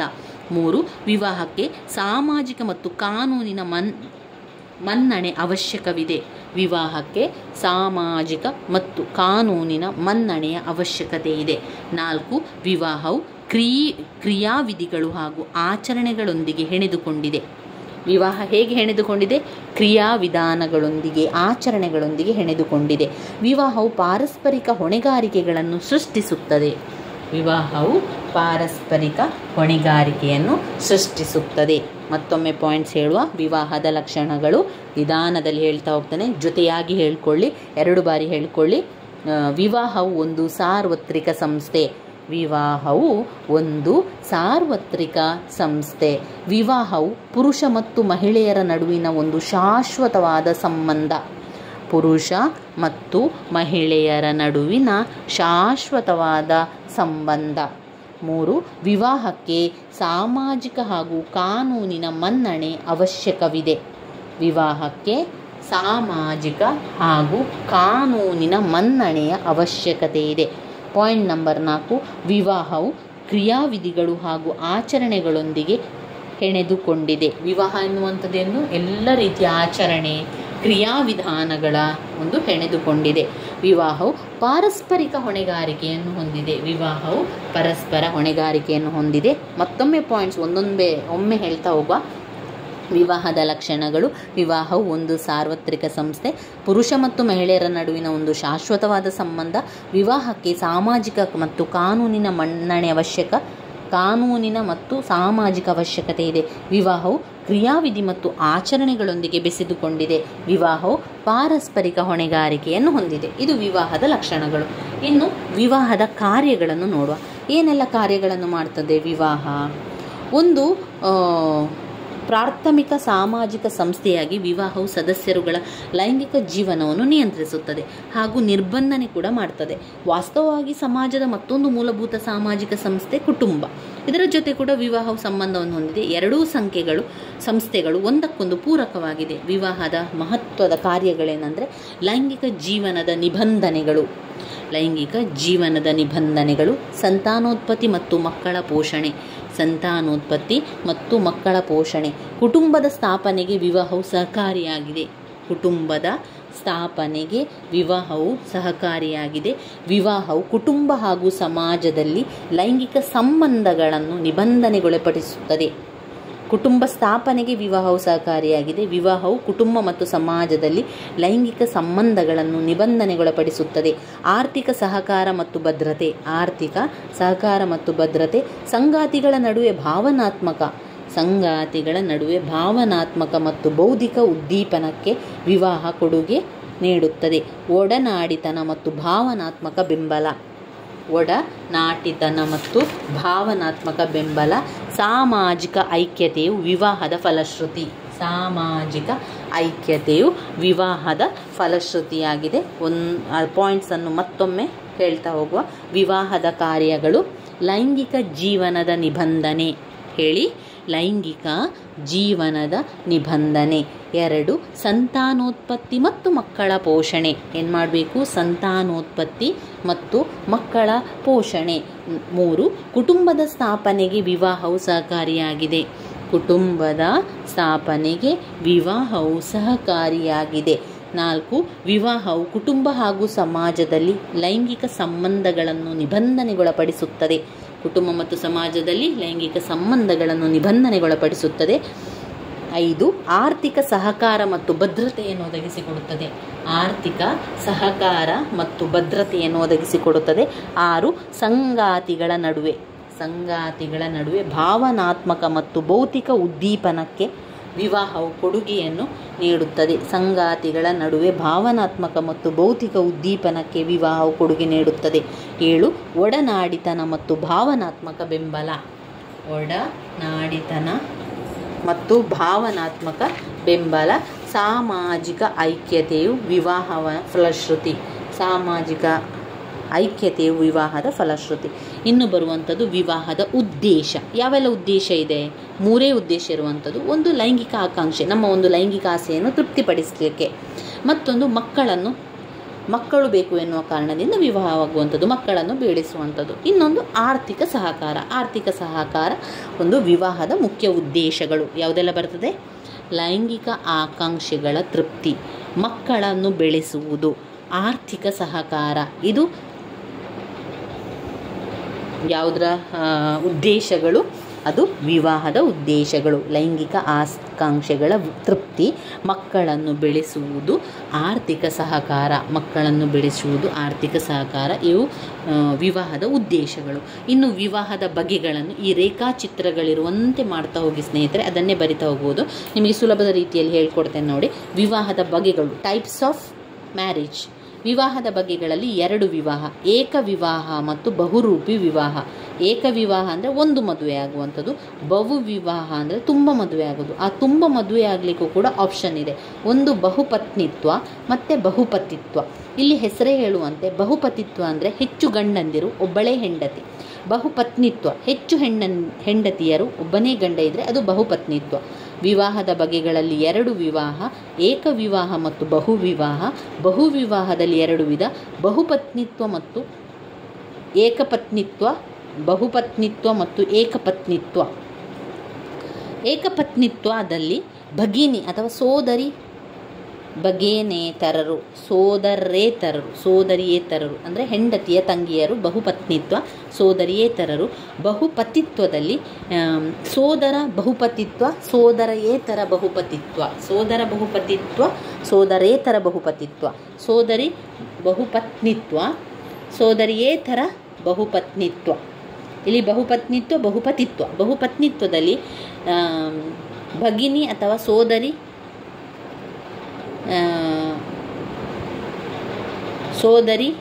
ಸೋದರಿಯೇತರರು, ಭಾಗಿನಿ ಅಥವಾ ಸೋದರಿಯೇತರರು. ಬಹುಪತಿತ್ವದಲ್ಲಿ ಸೋದರ ಬಹುಪತಿತ್ವ, ಬಹುಪತಿತ್ವ, ಸೋದರ ಬಹುಪತಿತ್ವ. ಬಹುಪತಿತ್ವದಲ್ಲಿ ಭಗೇಶ್ವರ ಬಹುಪತಿತ್ವ, ಸೋದರೇತರರು ಎನ್ನುವಂಥ ಇದು ಬರ್ತದೆ. ಅದೇ ಪಾಯಿಂಟ್ಸನ್ನು ಕಲಿತಾ ಹೋಗಿ. ಇನ್ನು ನಾವು ಹಿಂದೂ ವಿವಾಹದ ಬಗ್ಗೆ, ಹಿಂದೂ ವಿವಾಹದಲ್ಲಿ ಬರುವಂತಹ ಮುಖ್ಯವಾದಂತಹ ಪ್ರಶ್ನೆಗಳನ್ನು ನೋಡ್ಕೊಳ್ಳೋ ಸ್ನೇಹಿತರೆ. ಹಿಂದೂ ವಿವಾಹ ಘಟಕ 4ರಲ್ಲಿ ಯಾವ ಪ್ರಶ್ನೆ ಬರ್ತದೆ ಅಂತ ಹೇಳಿದರೆ, ಮೊದಲನೇದಾಗಿ ಹಿಂದೂ ವಿವಾಹದ ಸಾಂಪ್ರದಾಯಿಕ ಪ್ರಕಾರಗಳೇನು? ಪಾಯಿಂಟ್ಸನ್ನು ತಿಳ್ಕೊಳ್ಳುವ. ಹಿಂದೂ ವಿವಾಹದ ಸಾಂಪ್ರದಾಯಿಕ ಪ್ರಕಾರಗಳು: ಬ್ರಹ್ಮ ವಿವಾಹ, ದೈವ ವಿವಾಹ, ಹರ್ಷ ವಿವಾಹ, ಪ್ರಜಾಪತ್ಯ ವಿವಾಹ, ಅಸುರ ವಿವಾಹ, ಗಾಂಧರ್ವ ವಿವಾಹ, ರಾಕ್ಷಸ ವಿವಾಹ, ಪೈಶಾಚ ವಿವಾಹ, ರಾಕ್ಷಸ ವಿವಾಹ, ಪೈಶಾಚ ವಿವಾಹ. ಮೊದಲನೇದಾಗಿ ಬ್ರಹ್ಮ ವಿವಾಹ. ಸ್ವಲ್ಪ ಹೇಳ್ತಾ ಹೋಗ್ತೇನೆ ಅದರ ಬಗ್ಗೆ.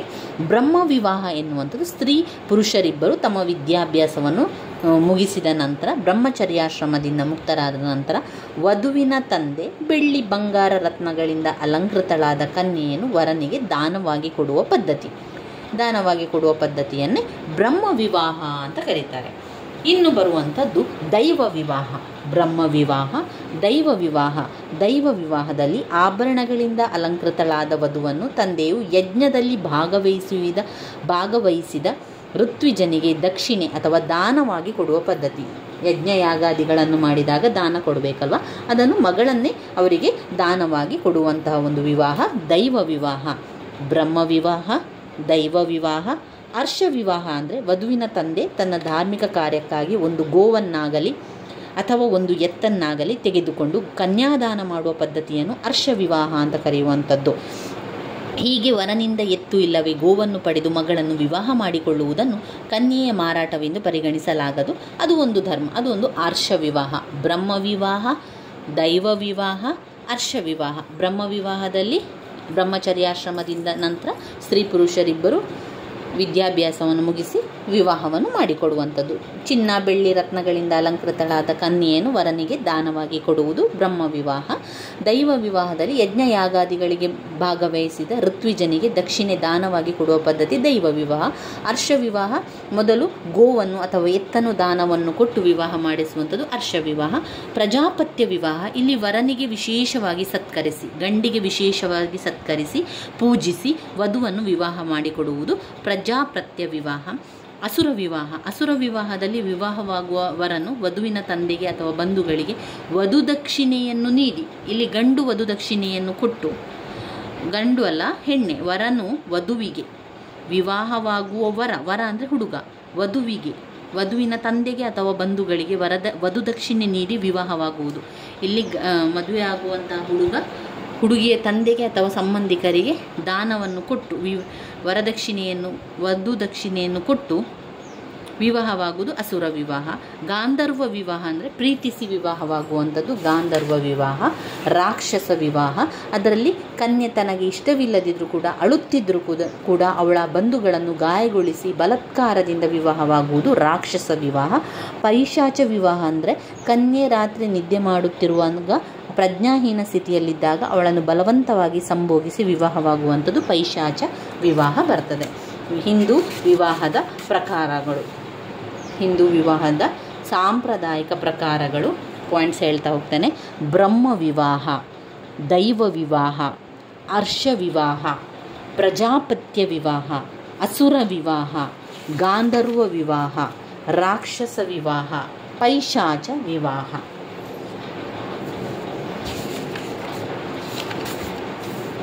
ಇನ್ನು ಹಿಂದೂ ವಿವಾಹದ ಇತ್ತೀಚಿನ ಪ್ರವೃತ್ತಿ ಏನು? ಇತ್ತೀಚಿನ ಪ್ರವೃತ್ತಿಯನ್ನು 10 ಅಂಕಕ್ಕೆ ಬಂದಿರುವಂತಹ ಒಂದು ಪ್ರಶ್ನೆ. ಸ್ವತಂತ್ರ ನಂತರ ಭಾರತದ ಹಿಂದೂ ವಿವಾಹ ಪದ್ಧತಿಯಲ್ಲಿ ಅನೇಕ ಬದಲಾವಣೆಗಳಾಗಿದೆ.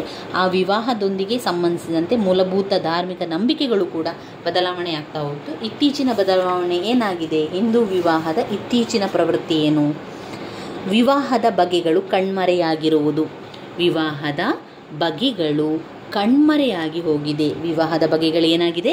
ವಿವಾಹದ ಬಗೆಗಳು ಕಣ್ಮರೆಯಾಗಿರುವುದು. 2, ವಿವಾಹದ ಗುರಿ ಅಥವಾ ಉದ್ದೇಶದಲ್ಲಿ ಬದಲಾವಣೆಯಾಗಿದೆ. ಏನಾಗಿದೆ? ವಿವಾಹದ ಗುರಿ ಮತ್ತು ಉದ್ದೇಶದಲ್ಲಿ ಬದಲಾವಣೆಗಳಾಗಿದೆ. 3, ಸಂಗಾತಿಯ ಆಯ್ಕೆ ಮಾಡುವ ಪ್ರಕ್ರಿಯೆಯಲ್ಲಿ ಬದಲಾವಣೆಯಾಗಿದೆ. ಸಂಗಾತಿಯನ್ನು ಆಯ್ಕೆ ಮಾಡುವಂತಹ ಪ್ರಕ್ರಿಯೆಯಲ್ಲಿ ಬದಲಾವಣೆಗಳಾಗಿದೆ.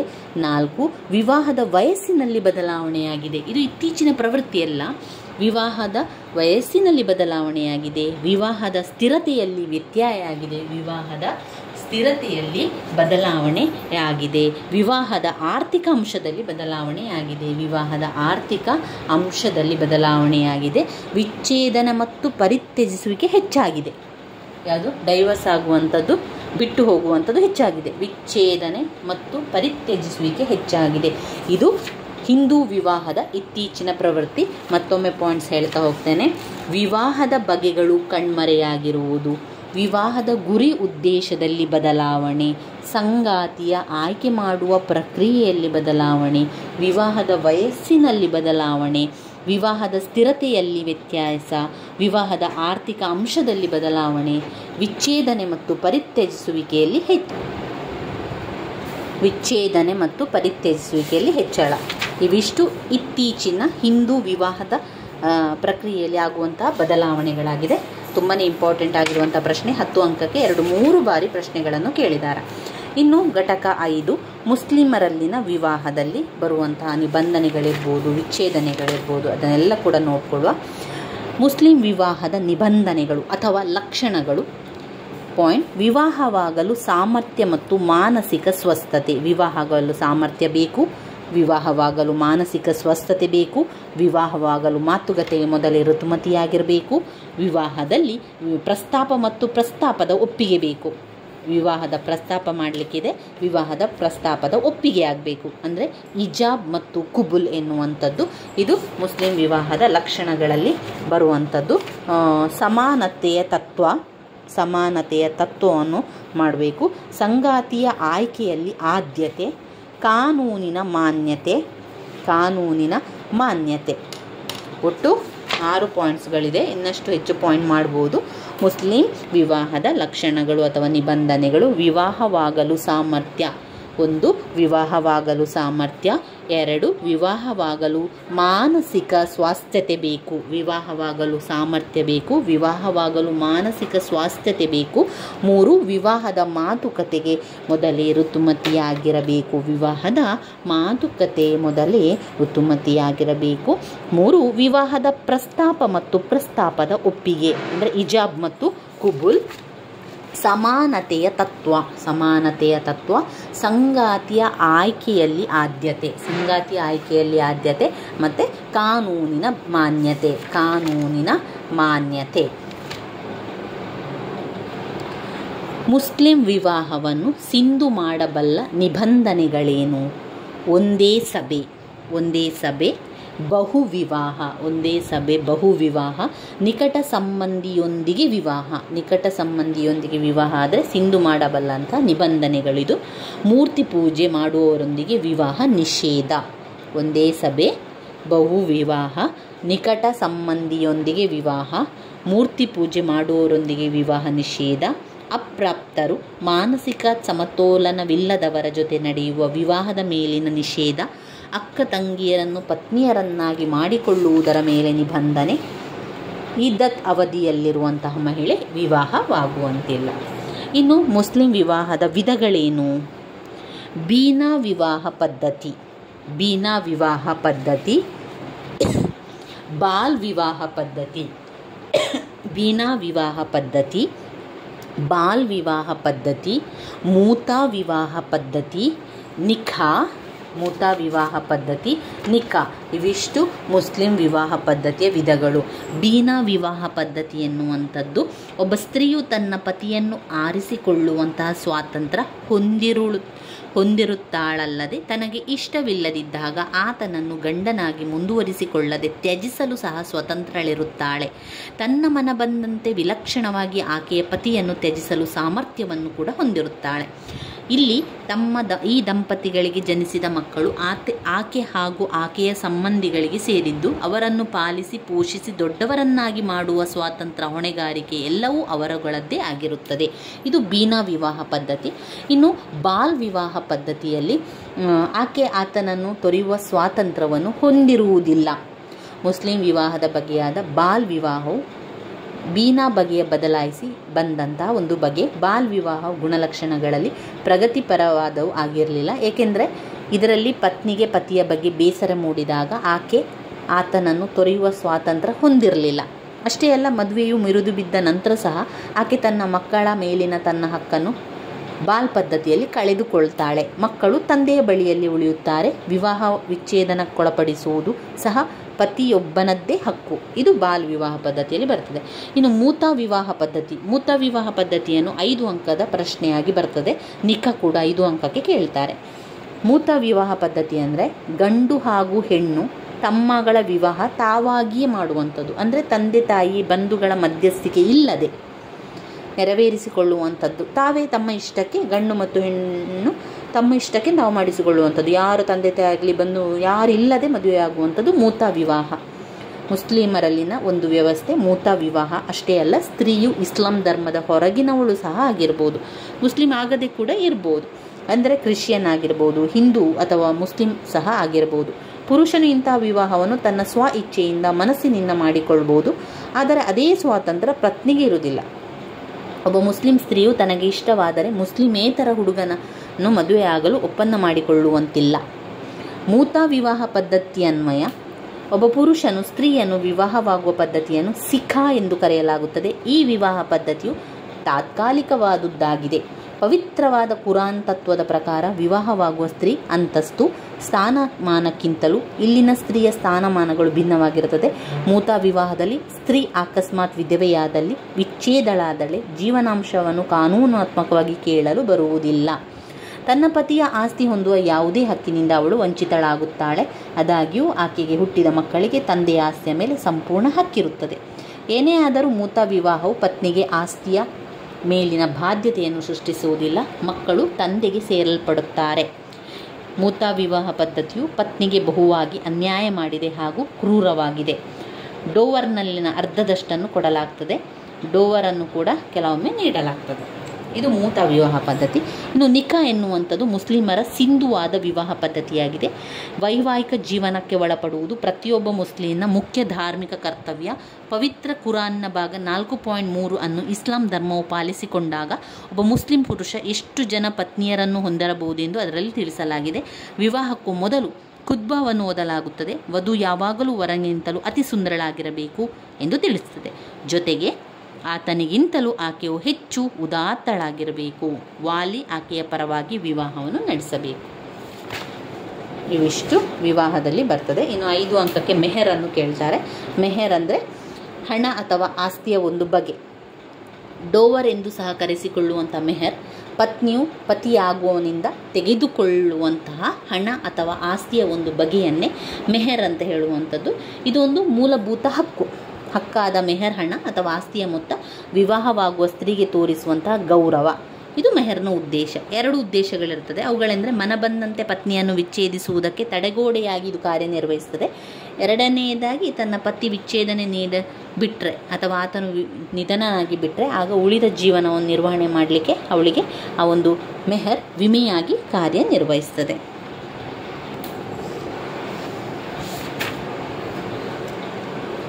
ಮುಸ್ಲಿಂ ವಿವಾಹದಲ್ಲಿ ವಿಚ್ಛೇದನೆಯ ಪಾಯಿಂಟ್ಸ್ಗಳು: ಕುಲ ಅಥವಾ ಕೋಲ್ ಅಥವಾ ಮುಬಾರತ್. ಕುಲ ಅಥವಾ ಕೋಲ್ ಮತ್ತು ಮುಬಾರತ್, ಪತಿ ಮತ್ತು ಪತಿ ಇಬ್ಬರು ಪರಸ್ಪರ ಒಪ್ಪಿಗೆಯಿಂದ ವಿಚ್ಛೇದನೆ ಪಡೆಯುವಂಥದ್ದು ಕುಲ.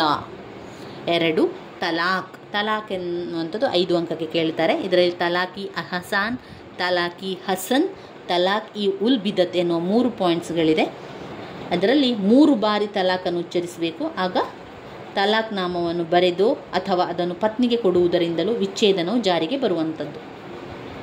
ಅದು ಒಂದು ಆಚರಣೆ. ಕುಲ ಅಥವಾ ಕೋಲ್ ಅಥವಾ ಮುಬಾರತ್, ತಲಾಕ್. ಇನ್ನು ಮುಸ್ಲಿಮರಲ್ಲಿನ ವಿಚ್ಛೇದನಲ್ಲಿದೆ ಇದ್ದತ್ನ ಪ್ರಾಮುಖ್ಯತೆ ಏನು? ಇದ್ದತ್ ಎಂದರೆ ಮುಸ್ಲಿಂ ವಿಚ್ಛೇದನ ಪ್ರಕರಣಗಳ ಮಹತ್ವವಾದ ಭಾಗವಾಗಿದೆ. ಕಾಯುವಂತಹ ಅವಧಿ ಅಂತ ಹೇಳ್ತಾರೆ. ಬೇರೆ ವೈವಾಹಿಕ ಸಂಬಂಧಕ್ಕೆ ಉಪಕ್ರಮಿಸುವ ಮೊದಲು ವಿಚ್ಛೇದಿತರಾಗಿರುವ ಅಥವಾ ವಿಧವೆಯಾಗಿರುವ ಮುಸ್ಲಿಂ ಮಹಿಳೆಯ ಕಾಯುವ ಅವಧಿಯನ್ನು ಇದ್ದತ್ ತಿಳಿಸುತ್ತದೆ. ವಿಚ್ಛೇದನದ ವೇಳೆಯಲ್ಲಿ ಆಕೆ ಗರ್ಭಿಣಿಯಾಗಿದ್ದಾಳೆಯೇ ಎಂದು ಖಾತರಿಪಡಿಸಿಕೊಳ್ಳುವುದಕ್ಕಾಗಿ ತನ್ನ ಪತಿಯ ಮರಣ ಅಥವಾ ವಿಚ್ಛೇದನದ ನಂತರ ಪತ್ನಿಯು ತನ್ನ 3 ಮಾಸಿಕ ಋತುಚಕ್ರಗಳು ಮುಗಿಯುವ ತನಕವೂ ಪ್ರತ್ಯೇಕವಾಗಿರಬೇಕಾಗುತ್ತದೆ. ಹೀಗೆ ಇದ್ದತ್ ಅವಧಿ ಎಂದರೆ ಒಬ್ಬ ಮಹಿಳೆಯು ತನ್ನ ಮೊದಲಿನ ವಿವಾಹ ಮುರಿದು ಬಿದ್ದ ನಂತರ ಮತ್ತೊಬ್ಬ ಪುರುಷನೊಡನೆ ವಿವಾಹವಾಗುವ ತನಕ ಇರುವ ಕಾಯುವ ಅವಧಿಯನ್ನೇ ಇದ್ದತ್ ಅಂತ ಕರೆಸಿಕೊಳ್ಳಲಾಗುವುದು. ವಿವಾಹ ಬಂಧನವನ್ನು ಮುರಿದುಕೊಳ್ಳುವ ಸಂಬಂಧವಾಗಿ ಅದನ್ನು ಸಿಂಧುತ್ವಗೊಳಿಸಲು ದಂಪತಿಗಳ ನಡುವೆ ಯಾವುದೇ ರೀತಿಯಾಗಿ ಲೈಂಗಿಕ ಸಂಪರ್ಕವಿಲ್ಲದಿರುವ ಪರಿಸ್ಥಿತಿಯನ್ನು ಇದ್ದತ್ ಅವಧಿಯು ಸೂಚಿಸುತ್ತದೆ. ಕಾನೂನಾತ್ಮಕ ಪರಿಣಾಮವನ್ನು ಕೂಡ ಹೊಂದಿರುತ್ತದೆ, ಸಾಮಾಜಿಕ ಪರಿಣಾಮ ಕೂಡ ಆಗ್ತದೆ. ಇನ್ನು ನಾವು ಕ್ರೈಸ್ತರಲ್ಲಿನ ವಿವಾಹ ಪದ್ಧತಿಯನ್ನು ನೋಡುವ. ಕ್ರೈಸ್ತರ ವಿವಾಹದ ಲಕ್ಷಣಗಳು, ಬಗೆಗಳು, ಉದ್ದೇಶಗಳನ್ನು ನೋಡ್ತಾ ಹೋಗುವ. ಕ್ರೈಸ್ತರಲ್ಲಿನ ವಿವಾಹದ ಲಕ್ಷಣಗಳು: ಸಂಗಾತಿಯ ಆಯ್ಕೆ. ಸಂಗಾತಿ ಆಯ್ಕೆ, ಅದು ಅವರದೇ ಇಷ್ಟ ಆಗಿರ್ತದೆ ಸಂಗಾತಿಯನ್ನು ಆಯ್ಕೆ ಮಾಡಿಕೊಳ್ಳಲಿಕ್ಕೆ. ಸಂಗಾತಿಯ ಆಯ್ಕೆ, ಕ್ರೈಸ್ತರ ವಿವಾಹದ ಲಕ್ಷಣಗಳು. ಸಂಗಾತಿಯ ಆಯ್ಕೆ, ಚರ್ಚಿನಲ್ಲಿನ ಸದಸ್ಯತ್ವ. ವಿವಾಹ ಮತ್ತು ನಿಶ್ಚಿತಾರ್ಥಕ್ಕಾಗಿ ಅರ್ಜಿ ಹಾಕಬೇಕು. ವಿವಾಹ ಮತ್ತು ನಿಶ್ಚಿತಾರ್ಥಕ್ಕಾಗಿ ಅರ್ಜಿ ಹಾಕುವುದು. ವಿವಾಹ. ದ್ವಿವಿವಾಹದ ಮೇಲೆ ನಿರ್ಬಂಧ, ಬಹುವಿವಾಹಗಳ ಮೇಲಿನ ನಿರ್ಬಂಧ. ವಿವಾಹಕ್ಕೆ ಒಪ್ಪಿಗೆ. ವೈವಾಹಿಕ ಗುಣಲಕ್ಷಣಗಳು. ವಿವಾಹಕ್ಕೆ ಒಪ್ಪಿಗೆ, ವೈವಾಹಿಕ ಗುಣಲಕ್ಷಣಗಳು. ವಿವಾಹವಾಗಲಿಕ್ಕೆ ಸಾಮರ್ಥ್ಯ ಬೇಕು. ಯಾವ ಸಾಮರ್ಥ್ಯ ಬೇಕು? ದೈಹಿಕ ಸಾಮರ್ಥ್ಯ, ಮಾನಸಿಕ ಸಾಮರ್ಥ್ಯ, ಕಾನೂನು ಸಾಮರ್ಥ್ಯ ಬೇಕು. ಕ್ರೈಸ್ತರ ವಿವಾಹದ ಲಕ್ಷಣಗಳು. 1. ಸಂಗಾತಿಯ ಆಯ್ಕೆ. ಚರ್ಚಿನಲ್ಲಿ ಸದಸ್ಯತ್ವ. ವಿವಾಹ ಮತ್ತು ನಿಶ್ಚಿತಾರ್ಥಕ್ಕಾಗಿ ಅರ್ಜಿಯನ್ನು ಹಾಕುವುದು. ವಿವಾಹ. ದ್ವಿವಿವಾಹ, ಬಹುವಿವಾಹದ ಮೇಲಿನ ನಿರ್ಬಂಧ. ವಿವಾಹಕ್ಕೆ ಒಪ್ಪಿಗೆ. ವೈವಾಹಿಕ ಗುಣಲಕ್ಷಣಗಳು. ವಿವಾಹವಾಗಲಿಕ್ಕೆ ಸಾಮರ್ಥ್ಯ, ದೈಹಿಕ ಸಾಮರ್ಥ್ಯ, ಮಾನಸಿಕ ಸಾಮರ್ಥ್ಯ, ಕಾನೂನು ಸಾಮರ್ಥ್ಯ. ಸಾಕ್ಷಿದಾರರು ಬೇಕು. ಕ್ರೈಸ್ತರ ವಿವಾಹದ ಲಕ್ಷಣಗಳಲ್ಲಿ ಸೈನ್ ಹಾಕಲಿಕ್ಕೆ ಸಾಕ್ಷಿದಾರರು ಬೇಕು. ವಿವಾಹವಾಗುವ ಸ್ಥಳ ಮತ್ತು ಸಮಯ ನಿಗದಿ ಮಾಡುವಂಥದ್ದು. ವಿವಾಹವಾಗುವ ಸ್ಥಳ ಮತ್ತು ಸಮಯ. ವಿವಾಹ ಸಂಬಂಧಿತ ಆಚರಣೆಗಳು. ವಿವಾಹದ ನೋಂದಣಿ ಮಾಡಬೇಕು, ರಿಜಿಸ್ಟ್ರೇಷನ್ ಮಾಡಬೇಕು. ವಿವಾಹಕ್ಕೆ ಸಂಬಂಧಿಸಿದಂತಹ ಆಚರಣೆಗಳು, ವಿವಾಹದ ನೋಂದಣಿ. ವಿವಾಹದ ನೋಂದಣಿ. ಇವಿಷ್ಟು ಕ್ರೈಸ್ತರ ವಿವಾಹದ ಲಕ್ಷಣಗಳಲ್ಲಿ ಬರ್ತದೆ. ಇನ್ನು ನಾವು ನೋಡಿದರೆ ವಿವಾಹದ ಬಗೆಗಳು, 10 ಅಂಕಕ್ಕೆ ಕೇಳಿರುವಂಥ ಪ್ರಶ್ನೆ. ಬೇರೆ ಬೇರೆ ಕ್ರೈಸ್ತರ ವಿವಾಹದ ಬಗೆಗಳೇನು? ಒಂದು ಮಿಶ್ರ ವಿವಾಹ ಅಂದರೆ ಅಲ್ಲಿ ವಿವಾಹವಾಗಲಿಕ್ಕೆ ಚರ್ಚಿನ ಕಾನೂನ ಜ್ಞಾನಸ್ನಾನಗೊಂಡಿರುವ ಕೆಥೋಲಿಕ್ ಅವರಿಗೆ ಮಾತ್ರವೇ ಚರ್ಚು ಅನುಮತಿಯನ್ನು ನೀಡುತ್ತದೆ. ಇಂತಹ ಪ್ರಕರಣಗಳಲ್ಲಿ ಜ್ಞಾನಸ್ನಾನಗೊಂಡಿರುವ ಕೆಥೋಲಿಕ್ ಅಲ್ಲದವರನ್ನು, ಜ್ಞಾನಸ್ನಾನಗೊಂಡಿರದ ವ್ಯಕ್ತಿಯನ್ನು ವಿವಾಹವಾದರೆ ಆಗ ಚರ್ಚ್ ಆಜ್ಞೆ ನೀಡುತ್ತದೆ. ಜ್ಞಾನಸ್ನಾನಗೊಂಡಿರದ ವ್ಯಕ್ತಿಯ ಜೊತೆ ಕೆಥೋಲಿಕ್ ವಿವಾಹವಾಗುವುದು ವಿಶಾಲ ಅರ್ಥದಲ್ಲಿ ಮಿಶ್ರ ವಿವಾಹ ಎನ್ನುವಂಥ ಅರ್ಥವನ್ನು ಕೊಡ್ತದೆ. ಮಿಶ್ರ ವಿವಾಹ ಕ್ರೈಸ್ತರ ವಿವಾಹದಲ್ಲಿ ಮೊದಲನೆಯದು ಮಿಶ್ರ ವಿವಾಹ. ಎರಡನೇದು ಗೌಪ್ಯ ವಿವಾಹ. ಚರ್ಚಿನಿಂದ ಅನುಮತಿಯೊಂದಿಗೆ ಗೌಪ್ಯ ವಿವಾಹಗಳು ಕೂಡ ನಡೀತದೆ.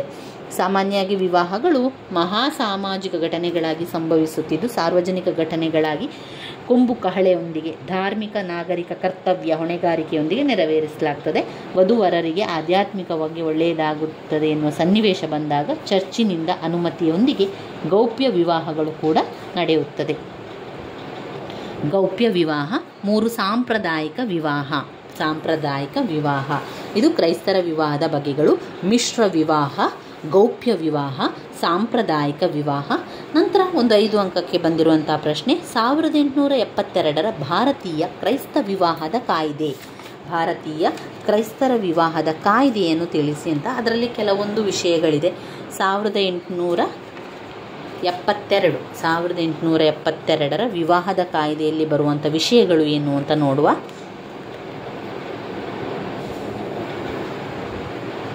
ಬೆಳಿಗ್ಗೆ 7 ಗಂಟೆಯಿಂದ ಪ್ರಾರಂಭಗೊಂಡು ಸಾಯಂಕಾಲ 7 ಗಂಟೆಯವರೆಗೆ ಯಾವುದೇ ಸಮಯದಲ್ಲಿ ವಿವಾಹ ವಿಧಿವತ್ತವಾಗಿ ಆಚರಿಸಬಹುದೆಂದು ಕಾಯ್ದೆಯ 10ನೆಯ ವಿಧಿಯು ಘೋಷಿಸುತ್ತದೆ. ಚರ್ಚಿನಲ್ಲಿಯೇ ವಿವಾಹವು ವಿಧಿವತ್ತವಾಗಿ ನೆರವೇರಿಸಲು ಅವಕಾಶವನ್ನು ಕಾಯ್ದೆ 11ನೆಯ ವಿಧಿಯು ನೀಡುತ್ತದೆ. ವಧೂವರರಲ್ಲಿ ಯಾರಾದರೂ ಒಬ್ಬರು ವಿವಾಹದ ವಿಚಾರವನ್ನು ಪುರೋಹಿತರಿಗೆ ತಿಳಿಸಲು ಅನುಸೂಚಿತ ಸಂಖ್ಯೆ 1ರಲ್ಲಿ ಅರ್ಜಿಯನ್ನು ಭರ್ತಿ ಮಾಡಿ ಕಾಯ್ದೆ 12ನೆಯ ವಿಧಿ ಅವಕಾಶ ನೀಡುತ್ತದೆ. ವಿವಾಹದ ಪ್ರಕಟಣೆಗೆ ಕಾಯ್ದೆ 13ನೇ ವಿಧಿಯು ಅವಕಾಶವನ್ನು ನೀಡುತ್ತದೆ. ಚರ್ಚಿನ ಪ್ರಕಟ ಫಲಕದಲ್ಲಿ ವಿವಾಹದ ಹಿಂದಿನ 3 ವಾರ ಭಾನುವಾರ ಪ್ರಕಟಿಸಬೇಕು. ಖಾಸಗಿ ಸ್ಥಳದಲ್ಲಿ ವಿವಾಹವು ಶಾಸ್ತ್ರೋಕ್ತವಾಗಿ ಜರುಗಲು 14ನೇ ವಿಧಿಯು ಅವಕಾಶವನ್ನು ನೀಡುತ್ತದೆ. ಈ ಪ್ರಕಟಣೆಗೊಳ್ಳಲಿಕ್ಕೆ ರಿಜಿಸ್ಟರ್ಗೆ ತಿಳಿಸಬೇಕು. ವಧೂವರರಲ್ಲಿ ಯಾರಾದರೊಬ್ಬರು ಅಪ್ರಾಪ್ತರಾಗಿದ್ದರೆ, ಇಬ್ಬರು ಅಪ್ರಾಪ್ತರಾಗಿದ್ದಲ್ಲಿ ಅದನ್ನು ರಿಜಿಸ್ಟರ್ನವರ ಗಮನಕ್ಕೆ ತರಬೇಕು. 15ನೇ ವಿಧಿ ತಿಳಿಸುತ್ತದೆ.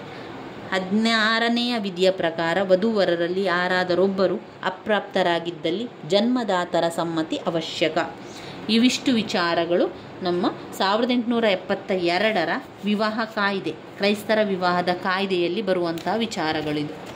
ಕ್ರೈಸ್ತರ ವಿವಾಹದ ಕಾಯ್ದೆಯಲ್ಲಿ ಬರುವಂಥದ್ದು. ಇದರಲ್ಲಿ ಕೆಲವು ಮಾರ್ಪಾಡುಗಳು ಸೇರಿಸಿರುವಂಥದ್ದು. ವಿವಾಹ ಸಮಯದಲ್ಲಿ ಹುಡುಗ ಹುಡುಗಿಯರ ವಯಸ್ಸು 13 ವರ್ಷಗಳಿಂದ ಹೆಚ್ಚಿರಬೇಕು. ವಿವಾಹದ ಸಮಯದಲ್ಲಿ ಪತಿ ಪತ್ನಿಯರು ಜೀವನಾಂಶವಿರುವಾಗ ಬೇರೆ ಪತಿ ಪತ್ನಿ ಇರಬಾರದು. ಇದರಿಂದಾಗಿ ದ್ವಿವಿವಾಹವು ಸಂಭವಿಸುವುದಿಲ್ಲ. ವಿವಾಹಕ್ಕೆ 2 ಸಾಕ್ಷಿದಾರರ ಅವಶ್ಯಕತೆ ಇದೆ. ರಿಜಿಸ್ಟರ್ ಅವರ ಮುಂದೆ ವಿವಾಹದ ಬಗೆಗೆ ಸಂಬಂಧಪಟ್ಟ ವಧುವರರು ಪ್ರಮಾಣವನ್ನು ಮಾಡಬೇಕು. ಇದು ಕ್ರೈಸ್ತರ ವಿವಾಹದಲ್ಲಿ ಬರುವಂಥದ್ದು. ಬಗೆಗಳಾದ ನಂತರ 1872 ಭಾರತೀಯ ಕ್ರೈಸ್ತ ವಿವಾಹ ಕಾಯ್ದೆಯಲ್ಲಿ ಬರುವಂತಹ ಪಾಯಿಂಟ್ಸ್ಗಳು. ಇನ್ನು ನಾವು ಕ್ರೈಸ್ತರ ಸಮಾಜದಲ್ಲಿ ಮಹಿಳೆಯರ ಸ್ಥಾನಮಾನವನ್ನು ನೋಡಿಕೊಳ್ಳುವ. ಕ್ರೈಸ್ತ ಸಮಾಜದಲ್ಲಿ ಮಹಿಳೆಯರ ಸ್ಥಾನಮಾನ, ಆರ್ಥಿಕ ಹಕ್ಕುಗಳು, ಅವರಿಗೆ ಆರ್ಥಿಕ ಹಕ್ಕುಗಳು ಸಿಗ್ತದೆ. ವೈವಾಹಿಕ ಹಕ್ಕುಗಳು, ಕುಟುಂಬದಲ್ಲಿನ ಹಕ್ಕುಗಳು. ಆರ್ಥಿಕ ಹಕ್ಕುಗಳು, ವೈವಾಹಿಕ ಹಕ್ಕುಗಳು, ಕುಟುಂಬದಲ್ಲಿನ ಹಕ್ಕುಗಳು, ರಾಜಕೀಯ ಹಕ್ಕುಗಳು, ಧಾರ್ಮಿಕ ಹಕ್ಕುಗಳು, ಸಾಮಾನ್ಯ ಹಕ್ಕುಗಳು. ಕ್ರೈಸ್ತ ಸಮುದಾಯದಲ್ಲಿ ಮಹಿಳೆಯರ ಸ್ಥಾನಮಾನ, ಆರ್ಥಿಕ ಹಕ್ಕುಗಳು, ವೈವಾಹಿಕ ಹಕ್ಕುಗಳು, ಕುಟುಂಬದಲ್ಲಿನ ಹಕ್ಕುಗಳು, ರಾಜಕೀಯ ಹಕ್ಕುಗಳು,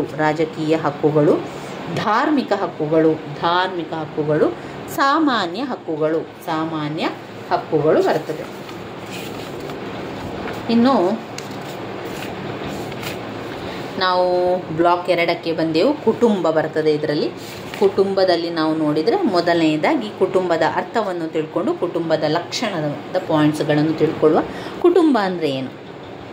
ಕುಟುಂಬ ಅಂದರೆ ನಿಮ್ಕಾಫ್ ಅವರ ಪ್ರಕಾರ ಸಂತತಿ ಸಹಿತವಾಗಿ ಇಲ್ಲವೇ ಸಂತತಿ ರಹಿತವಾಗಿ ಗಂಡ ಹೆಂಡಿರು ಕೂಡಿ ಆಗಿರುವ ಅಥವಾ ಸ್ತ್ರೀ ಇಲ್ಲವೇ ಪುರುಷನೋರ್ವನೇ ತನ್ನ ಮಕ್ಕಳಿನೊಡನೆ ಗೂಡಿ ಆಗಿರುವ ಹೆಚ್ಚು ಕಡಿಮೆ ದೀರ್ಘಕಾಲ ಬಾಳುವಂಥದ್ದೇ ಕುಟುಂಬ ಅಂತ ಹೇಳುವಂಥದ್ದು. ಕುಟುಂಬ ಎನ್ನುವಂಥದ್ದು ನಾವು ಸುಲಭದಲ್ಲಿ ಅರ್ಥವನ್ನು ಹೇಳುವುದಾದರೆ, ಕುಟುಂಬ ಎನ್ನುವಂಥದ್ದು ಎಲ್ಲ ಒಂದು ಜನರ ಎಲ್ಲರೂ ಸೇರಿ, ಮಕ್ಕಳು, ಮೊಮ್ಮಕ್ಕಳು, ಮರಿಮಕ್ಕಳು ಎಲ್ಲರೂ ಸೇರಿ ಆಗುವಂಥದ್ದು ಕುಟುಂಬ. ತಂದೆ, ತಾಯಿ, ಮಕ್ಕಳು, ಮೊಮ್ಮಕ್ಕಳು, ಅಜ್ಜಿ, ಅಜ್ಜ ಹೀಗೆ ಎಲ್ಲರೂ ಸೇರಿ ಸಾಮಾಜಿಕ ಪಾತ್ರ ನಿರ್ವಹಿಸುವಂಥದ್ದೇ ಕುಟುಂಬ ಅಂತ ಹೇಳ್ಬೋದು. ಈ ಕುಟುಂಬದ ಗುಣಲಕ್ಷಣಗಳನ್ನು ತಿಳ್ಕೊಳ್ಳೋ. ಕುಟುಂಬದ ಗುಣಲಕ್ಷಣಗಳು, ಎಲ್ಲ ಕಡೆ ಕುಟುಂಬ ಇದೆ, ಕುಟುಂಬ ಚಿಕ್ಕದಿದೆ, ಕುಟುಂಬ ದೊಡ್ಡ ಇದೆ, ಅಲ್ಲಿ ಸದಸ್ಯರಿದ್ದಾರೆ, ಅಲ್ಲಿ ಭಾವನಾತ್ಮಕ ಸಂಬಂಧ ಇದೆ, ಅದೊಂದು ಶಾಶ್ವತ, ಅದೊಂದು ಅಶಾಶ್ವತ ಸ್ವರೂಪ. ಈ ರೀತಿಯಾಗಿ ಇದಕ್ಕೆ ಎಷ್ಟು ಪಾಯಿಂಟ್ಸ್ ಕೂಡ ಬರಿಬೋದು ಸ್ನೇಹಿತರೆ. ನಿಮ್ಮದೇ ಒಂದು ಜನರಲ್ ಆಗಿ ಯೋಚನೆ ಮಾಡಿದರೆ ಕುಟುಂಬದ ಬಗ್ಗೆ, ಕುಟುಂಬದ ಲಕ್ಷಣದ ಬಗ್ಗೆ ಎಷ್ಟು ಕೂಡ ಬರಿತಾ ಹೋಗ್ಬೋದು. ನಾವೀಗ ಪಾಯಿಂಟ್ಸ್ ಕಲಿಯುವ. ಕುಟುಂಬದ ಗುಣಲಕ್ಷಣಗಳು. ಕುಟುಂಬವು ಸಾರ್ವತ್ರಿಕವಾದುದು ಅಂದರೆ ಎಲ್ಲ ಕಡೆ ಇದೆ ಅಂತ ಹೇಳುವಂಥದ್ದು. ಕುಟುಂಬವು ಸಾರ್ವತ್ರಿಕವಾದುದು. ಕುಟುಂಬದ ಗುಣಲಕ್ಷಣಗಳಲ್ಲಿ ಮೊದಲನೆಯ ಪಾಯಿಂಟ್, ಕುಟುಂಬವು ಸಾರ್ವತ್ರಿಕವಾದುದು. ಕುಟುಂಬವು ಭಾವನಾತ್ಮಕ ಆಧಾರ. ಕುಟುಂಬ ಎನ್ನುವಂಥದ್ದು ಭಾವನಾತ್ಮಕ ಆಧಾರ. ಕುಟುಂಬ ಎನ್ನುವಂಥದ್ದೇನು? ಭಾವನಾತ್ಮಕ ಆಧಾರ. ಅದು ಚಿಕ್ಕ ಗಾತ್ರ. ಕುಟುಂಬ ಎನ್ನುವಂಥದ್ದು ಚಿಕ್ಕ ಗಾತ್ರ, ದೊಡ್ಡ ಗಾತ್ರ ಕೂಡ ಇದೆ. ದೊಡ್ಡ ಗಾತ್ರ. ಸದಸ್ಯರ ಹೊಣೆಗಾರಿಕೆ. ಕುಟುಂಬದಲ್ಲಿ ಸದಸ್ಯರ ಹೊಣೆಗಾರಿಕೆ ಇದೆ. ಕುಟುಂಬವು ಸಾರ್ವತ್ರಿಕವಾದುದು, ಕುಟುಂಬವು ಭಾವನಾತ್ಮಕ ಆಧಾರ, ಕುಟುಂಬವು ಚಿಕ್ಕ ಗಾತ್ರ, ದೊಡ್ಡ ಗಾತ್ರ, ಸದಸ್ಯರ ಹೊಣೆಗಾರಿಕೆ. ಕುಟುಂಬವು ಶಾಶ್ವತ ಮತ್ತು ಅಶಾಶ್ವತ ಸ್ವರೂಪ. ಕುಟುಂಬವು ಶಾಶ್ವತ ಮತ್ತು ಅಶಾಶ್ವತ ಸ್ವರೂಪದ್ದು ಕುಟುಂಬದ ಗುಣಲಕ್ಷಣಗಳಾಗಿದೆ.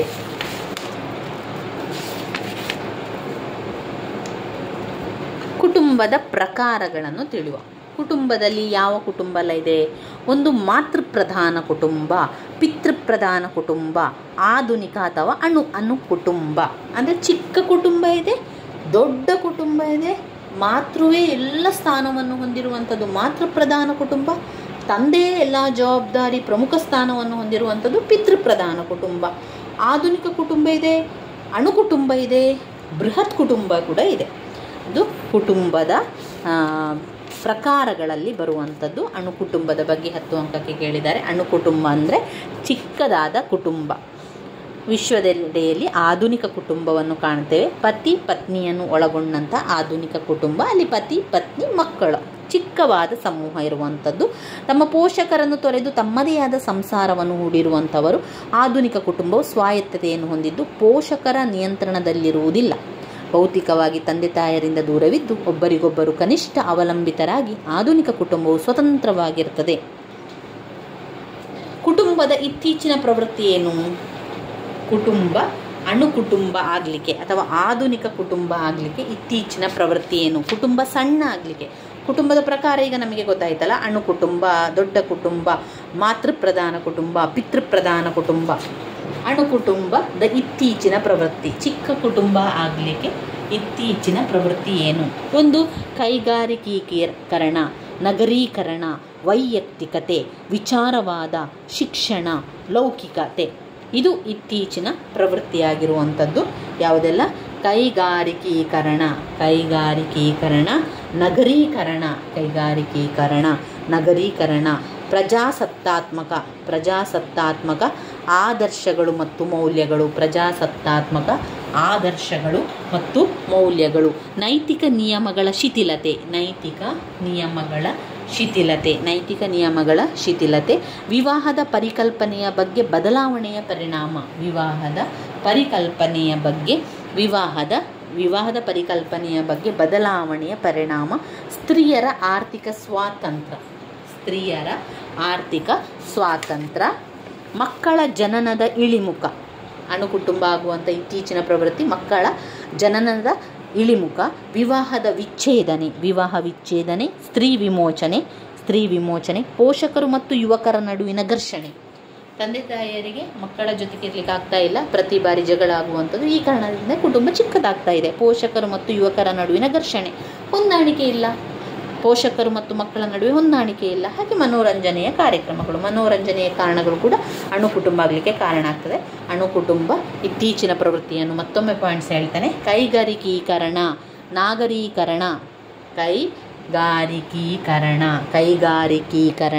ನಾಗರೀಕರಣ, ಪ್ರಜಾಸತ್ತಾತ್ಮಕ ಆದರ್ಶಗಳು ಮತ್ತು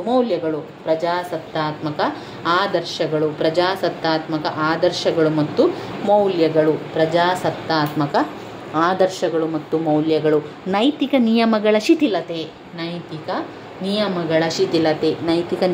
ಶಿಥಿಲತೆ, ವಿವಾಹ ಪರಿಕಲ್ಪನೆಯ ಬಗ್ಗೆ ಬದಲಾವಣೆಯ ಪರಿಣಾಮ, ಸ್ತ್ರೀಯರ ಆರ್ಥಿಕ ಸ್ವಾತಂತ್ರ್ಯ, ಮಕ್ಕಳ ಜನನದ ಇಳಿಮುಖ, ವಿವಾಹ ವಿಚ್ಛೇದನೆ, ಸ್ತ್ರೀಯ ವಿಮೋಚನೆ, ಪೋಷಕರು ಮತ್ತು ಯುವಕರ ನಡುವಿನ ಘರ್ಷಣೆ, ಮನೋರಂಜನೆಯ ಕಾರ್ಯಕ್ರಮಗಳು ಬರ್ತದೆ. ಇನ್ನು ನಾವು ನೋಡಿದರೆ ಹಿಂದೂ ಅವಿಭಕ್ತ ಕುಟುಂಬದ ಗುಣಲಕ್ಷಣಗಳು 15 ಅಂಕಕ್ಕೆ ಕೇಳಿದ್ದಾರೆ. ಹಿಂದೂ ಅವಿಭಕ್ತ ಕುಟುಂಬದ ಅನುಕೂಲತೆಗಳು ಮತ್ತು ಅನಾನುಕೂಲತೆಗಳನ್ನು ಕೇಳಿದ್ದಾರೆ.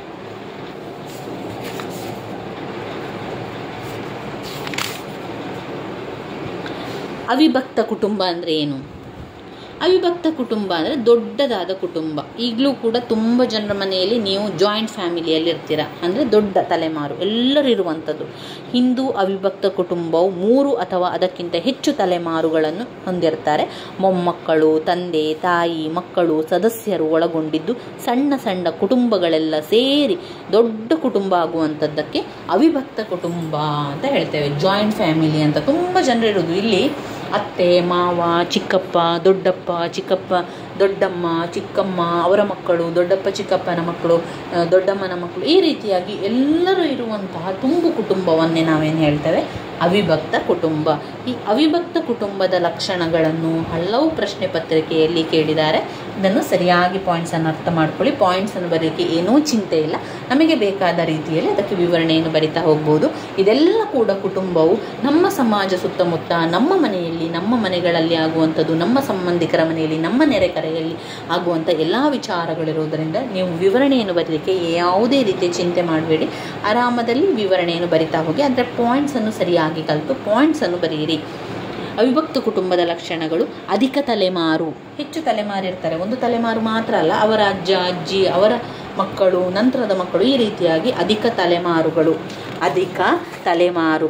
ಸಾಮಾನ್ಯ ನೆಲೆ, ಅಧಿಕ ತಲೆಮಾರು, ಸಾಮಾನ್ಯ ನೆಲೆ, ಸಾಮಾನ್ಯ ಅಡುಗೆ ಮನೆ, ಸಾಮಾನ್ಯ ಪೂಜೆ. ಯಾಕಂದರೆ ಎಲ್ಲರೂ ಒಟ್ಟಿಗೆ ಇರುವುದ್ರಲ್ವ. ಒಂದೇ ಮನೆಯಲ್ಲಿ ಈಗ 10-15 ಜನರು ಇದ್ದಾರೆ ಅಂತ ಆದರೆ ಒಂದೇ ಅಡುಗೆ ಮನೆ ಇರ್ತದೆ, ಒಂದೇ ದೇವರ ಮನೆ ಇರ್ತದೆ, ಒಂದೇ ಆಸ್ತಿ. ಆ ಒಂದು ಇಡೀ ತೋಟ ಅಥವಾ ಒಂದು ಆಸ್ತಿ ಒಬ್ಬರಿಗೆ ಸೇರಿರ್ತದೆ, ಆ ಒಂದು ಮನೆಯವರಿಗೆ ಎಲ್ಲರಿಗೂ ಸೇರಿರ್ತಾರೆ. ಇದು ಅವಿಭಕ್ತ ಕುಟುಂಬದ ಲಕ್ಷಣಗಳಲ್ಲಿ ಬರುವಂಥದ್ದು. ಸಾಮಾನ್ಯ ಆಸ್ತಿ, ಅಧಿಕಾರಯುತ ಕೇಂದ್ರ, ವ್ಯವಸ್ಥಿತವಾದ ವಿವಾಹ. ಒಬ್ಬರಿಗಾದ ನಂತರ ಒಬ್ಬರಿಗೆ ವಿವಾಹವನ್ನು ಮಾಡ್ತಾ ಹೋಗ್ತಾರೆ ಅಜ್ಜನವರು. ಸಂತಾನೋತ್ಪತ್ತಿ ಆಗ್ತಾನೆ ಹೋಗ್ತದೆ, ಹಕ್ಕು ಮತ್ತು ಜವಾಬ್ದಾರಿಗಳು ಸಿಗ್ತದೆ, ಸ್ವಾವಲಂಬನೆಯಾಗಿ ಬದುಕ್ತಾರೆ. ಇದು ಅವಿಭಕ್ತ ಕುಟುಂಬದ ಲಕ್ಷಣಗಳು. ಮತ್ತೊಮ್ಮೆ ಪಾಯಿಂಟ್ಸನ್ನು ಹೇಳುವ. ಅಧಿಕ ತಲೆಮಾರು ಜೊತೆಯಾಗಿ ಕಲಿಯಿರಿ. ಅವಿಭಕ್ತ ಕುಟುಂಬದ ಲಕ್ಷಣಗಳಲ್ಲಿ ಮೊದಲನೇ ಪಾಯಿಂಟ್ಸ್ ಅಧಿಕ ತಲೆಮಾರು. ಏನು? ಅಧಿಕ ತಲೆಮಾರು. ಸಾಮಾನ್ಯ ನೆಲೆ ಏನು? ಅಧಿಕ ತಲೆಮಾರು, ಸಾಮಾನ್ಯ ನೆಲೆ, ಸಾಮಾನ್ಯ ಅಡುಗೆ ಮನೆ, ಸಾಮಾನ್ಯ ಪೂಜೆಯನ್ನು ಮಾಡುವಂಥದ್ದು, ಸಾಮಾನ್ಯ ಆಸ್ತಿ, ಸಾಮಾನ್ಯ ಪೂಜೆ, ಸಾಮಾನ್ಯ ಆಸ್ತಿ, ಅಧಿಕಾರಯುತ ಕೇಂದ್ರ, ವ್ಯವಸ್ಥಿತವಾದಂಥ ವಿವಾಹಗಳು, ಸಂತಾನೋತ್ಪತ್ತಿ, ಹಕ್ಕುಗಳು ಮತ್ತು ಜವಾಬ್ದಾರಿಗಳು, ಸ್ವಾವಲಂಬನೆ. ಅಧಿಕ ತಲೆಮಾರು, ಸಾಮಾನ್ಯ ನೆಲೆ, ಸಾಮಾನ್ಯ ಅಡುಗೆ ಮನೆ, ಸಾಮಾನ್ಯ ಪೂಜೆ, ಸಾಮಾನ್ಯ ಆಸ್ತಿ, ಅಧಿಕಾರಯುತ ಕೇಂದ್ರ, ವ್ಯವಸ್ಥಿತ ವಿವಾಹ, ಸಂತಾನೋತ್ಪತ್ತಿ, ಹಕ್ಕು ಮತ್ತು ಜವಾಬ್ದಾರಿ, ಸ್ವಾವಲಂಬನೆ. ಇವಿಷ್ಟು ವಿಚಾರಗಳು ಹಿಂದೂ ಅವಿಭಕ್ತ ಕುಟುಂಬದ ಗುಣಲಕ್ಷಣಗಳಲ್ಲಿ ಬರೀಬೇಕು. ಇನ್ನು ಹಿಂದೂ ಅವಿಭಕ್ತ ಕುಟುಂಬದ ವಿಧಗಳೇನು? ವಿಭಕ್ತ ಮತ್ತು ಅವಿಭಕ್ತ ಕುಟುಂಬದಲ್ಲಿ ಒಂದು ಪಿತೃಪ್ರಧಾನ ಕುಟುಂಬ, ಮಾತೃಪ್ರಧಾನ ಕುಟುಂಬ. ಈಗ ನೀವು ಹೆಸರೇ ಹೇಳಿರುವಂತೆ ಪಿತೃಪ್ರಧಾನ ಕುಟುಂಬ ಅಂದರೆ ತಂದೆಯೇ ಎಲ್ಲ ತಂದೆಯೇ ಜವಾಬ್ದಾರಿಯನ್ನು ಹೊಂದಿರುವಂಥದ್ದು, ತಂದೆ ಆಸ್ತಿ ಹಕ್ಕನ್ನು ಹೊಂದಿರುವಂಥದ್ದು, ತಂದೆ ಎಲ್ಲವನ್ನು ಕೂಡ ನೋಡಿಕೊಳ್ಳುವಂಥದ್ದು, ತಂದೆ ಜವಾಬ್ದಾರಿಯನ್ನು ತೆಗೆದುಕೊಳ್ಳುವಂಥದ್ದು, ತಂದೆ ಎಲ್ಲರಿಗೂ ಕೂಡ ಹೇಳುವಂಥದ್ದು, ಆತನೇ ಹೆಚ್ಚಿನ ಸ್ಥಾನವನ್ನು ಹೊಂದಿರುವುದರಿಂದ ಪಿತೃಪ್ರಧಾನ ಕುಟುಂಬ. ಮಾತೃಪ್ರಧಾನ ಕುಟುಂಬದಲ್ಲಿ ತಾಯಿಯೇ ಎಲ್ಲ ಸ್ಥಾನವನ್ನು ತೆಗೆದುಕೊಳ್ಳುವಂಥದ್ದು, ತಾಯಿ ಎಲ್ಲವನ್ನು ನೋಡಿಕೊಳ್ಳುವುದು, ತಾಯಿಗೆ ಆಸ್ತಿ ಹಕ್ಕು, ಜವಾಬ್ದಾರಿ ಇಲ್ಲಿ ಮಾತ್ರ ಪ್ರಧಾನ ಕುಟುಂಬದಲ್ಲಿ ಬರ್ತದೆ. ಇನ್ನು ಹಿಂದೂ ಅವಿಭಕ್ತ ಕುಟುಂಬದ ಕಾರ್ಯಗಳೇನು? ಏನೆಲ್ಲ ಕೆಲಸಗಳನ್ನು ಮಾಡ್ತದೆ ಅದು? ಒಂದು, ಸಂತಾನೋತ್ಪತ್ತಿಯನ್ನು ಮಾಡ್ತದೆ, ಪುನರುತ್ಪಾದನೆ ಮಾಡ್ತದೆ, ಸಂತಾನೋತ್ಪತ್ತಿಯನ್ನು ಮಾಡುವಂಥದ್ದು. 2, ಲೈಂಗಿಕ ತೃಪ್ತಿಯ ಅಗತ್ಯತೆಯನ್ನು ಮಾಡ್ತದೆ, ಲೈಂಗಿಕ ತೃಪ್ತಿಯ ಅಗತ್ಯತೆಗಳು. ಉತ್ಪಾದನೆ ಮತ್ತು ಮಕ್ಕಳ ಸಂರಕ್ಷಣೆ, ಆಶ್ರಯ ಸೌಲಭ್ಯ. ಕುಟುಂಬವು ಸಾಂಸ್ಕೃತಿಕ ಪ್ರಸರಣ ಮತ್ತು ಸಾಮಾಜೀಕರಣ ನಿಯೋಗಿಗಳು. ಕುಟುಂಬ ಏನು ಮಾಡ್ತದೆ? ಸಾಂಸ್ಕೃತಿಕ ಪ್ರಸರಣ ಮತ್ತು ಸಾಮಾಜೀಕರಣದ ನಿಯೋಗಿ. ಆರ್ಥಿಕ ಕಾರ್ಯಗಳು. ಹಿಂದೂ ಅವಿಭಕ್ತ ಕುಟುಂಬದ ಕಾರ್ಯಗಳು: ಸಂತಾನೋತ್ಪತ್ತಿ ಅಥವಾ ಪುನರುತ್ಪಾದನೆ, ಲೈಂಗಿಕ ತೃಪ್ತಿಯ ಅಗತ್ಯತೆ, ಉತ್ಪಾದನೆ ಮತ್ತು ಮಕ್ಕಳ ಸಂರಕ್ಷಣೆ, ಆಶ್ರಯ ಸೌಲಭ್ಯಗಳು. ಕುಟುಂಬವು ಸಾಂಸ್ಕೃತಿಕ ಪ್ರಸರಣ ಮಾಡಿ ಸಾಮಾಜೀಕರಣದ ನಿಯೋಗಿ. ಕುಟುಂಬವು ಸಾಂಸ್ಕೃತಿಕ ಪ್ರಸರಣ ಮತ್ತು ಸಾಮಾಜೀಕರಣ ನಿಯೋಗಿ. ಆರ್ಥಿಕ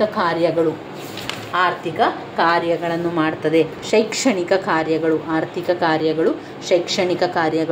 ಧಾರ್ಮಿಕ ಕಾರ್ಯಗಳು, ಮನೋರಂಜನಾ ಕಾರ್ಯಗಳು. ಶೈಕ್ಷಣಿಕ ಕಾರ್ಯಗಳು, ಧಾರ್ಮಿಕ ಕಾರ್ಯಗಳು ಹಾಗೆ ಮನೋರಂಜನಾ ಕಾರ್ಯಗಳನ್ನು ಮಾಡ್ತದೆ.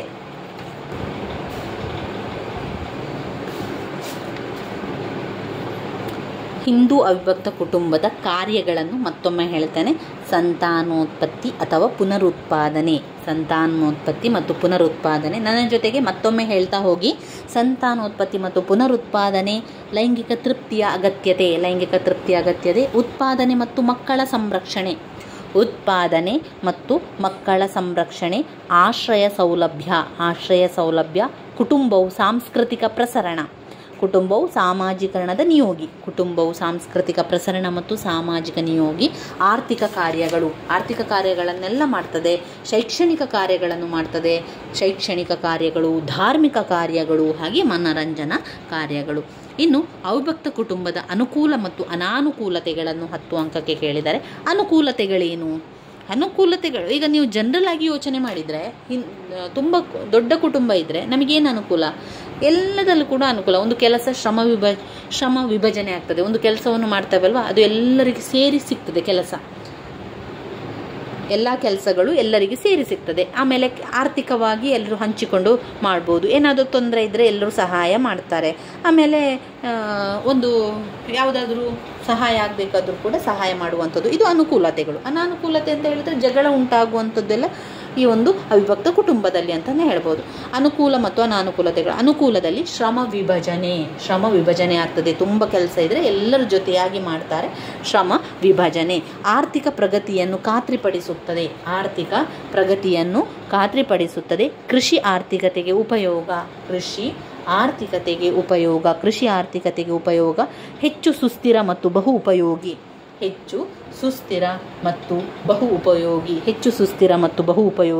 ಸಾಮಾಜಿಕ ಜೀವ ವಿಮೆ ಕಂಪನಿಯಾಗಿ ಕಾರ್ಯನಿರ್ವಹಿಸುತ್ತದೆ.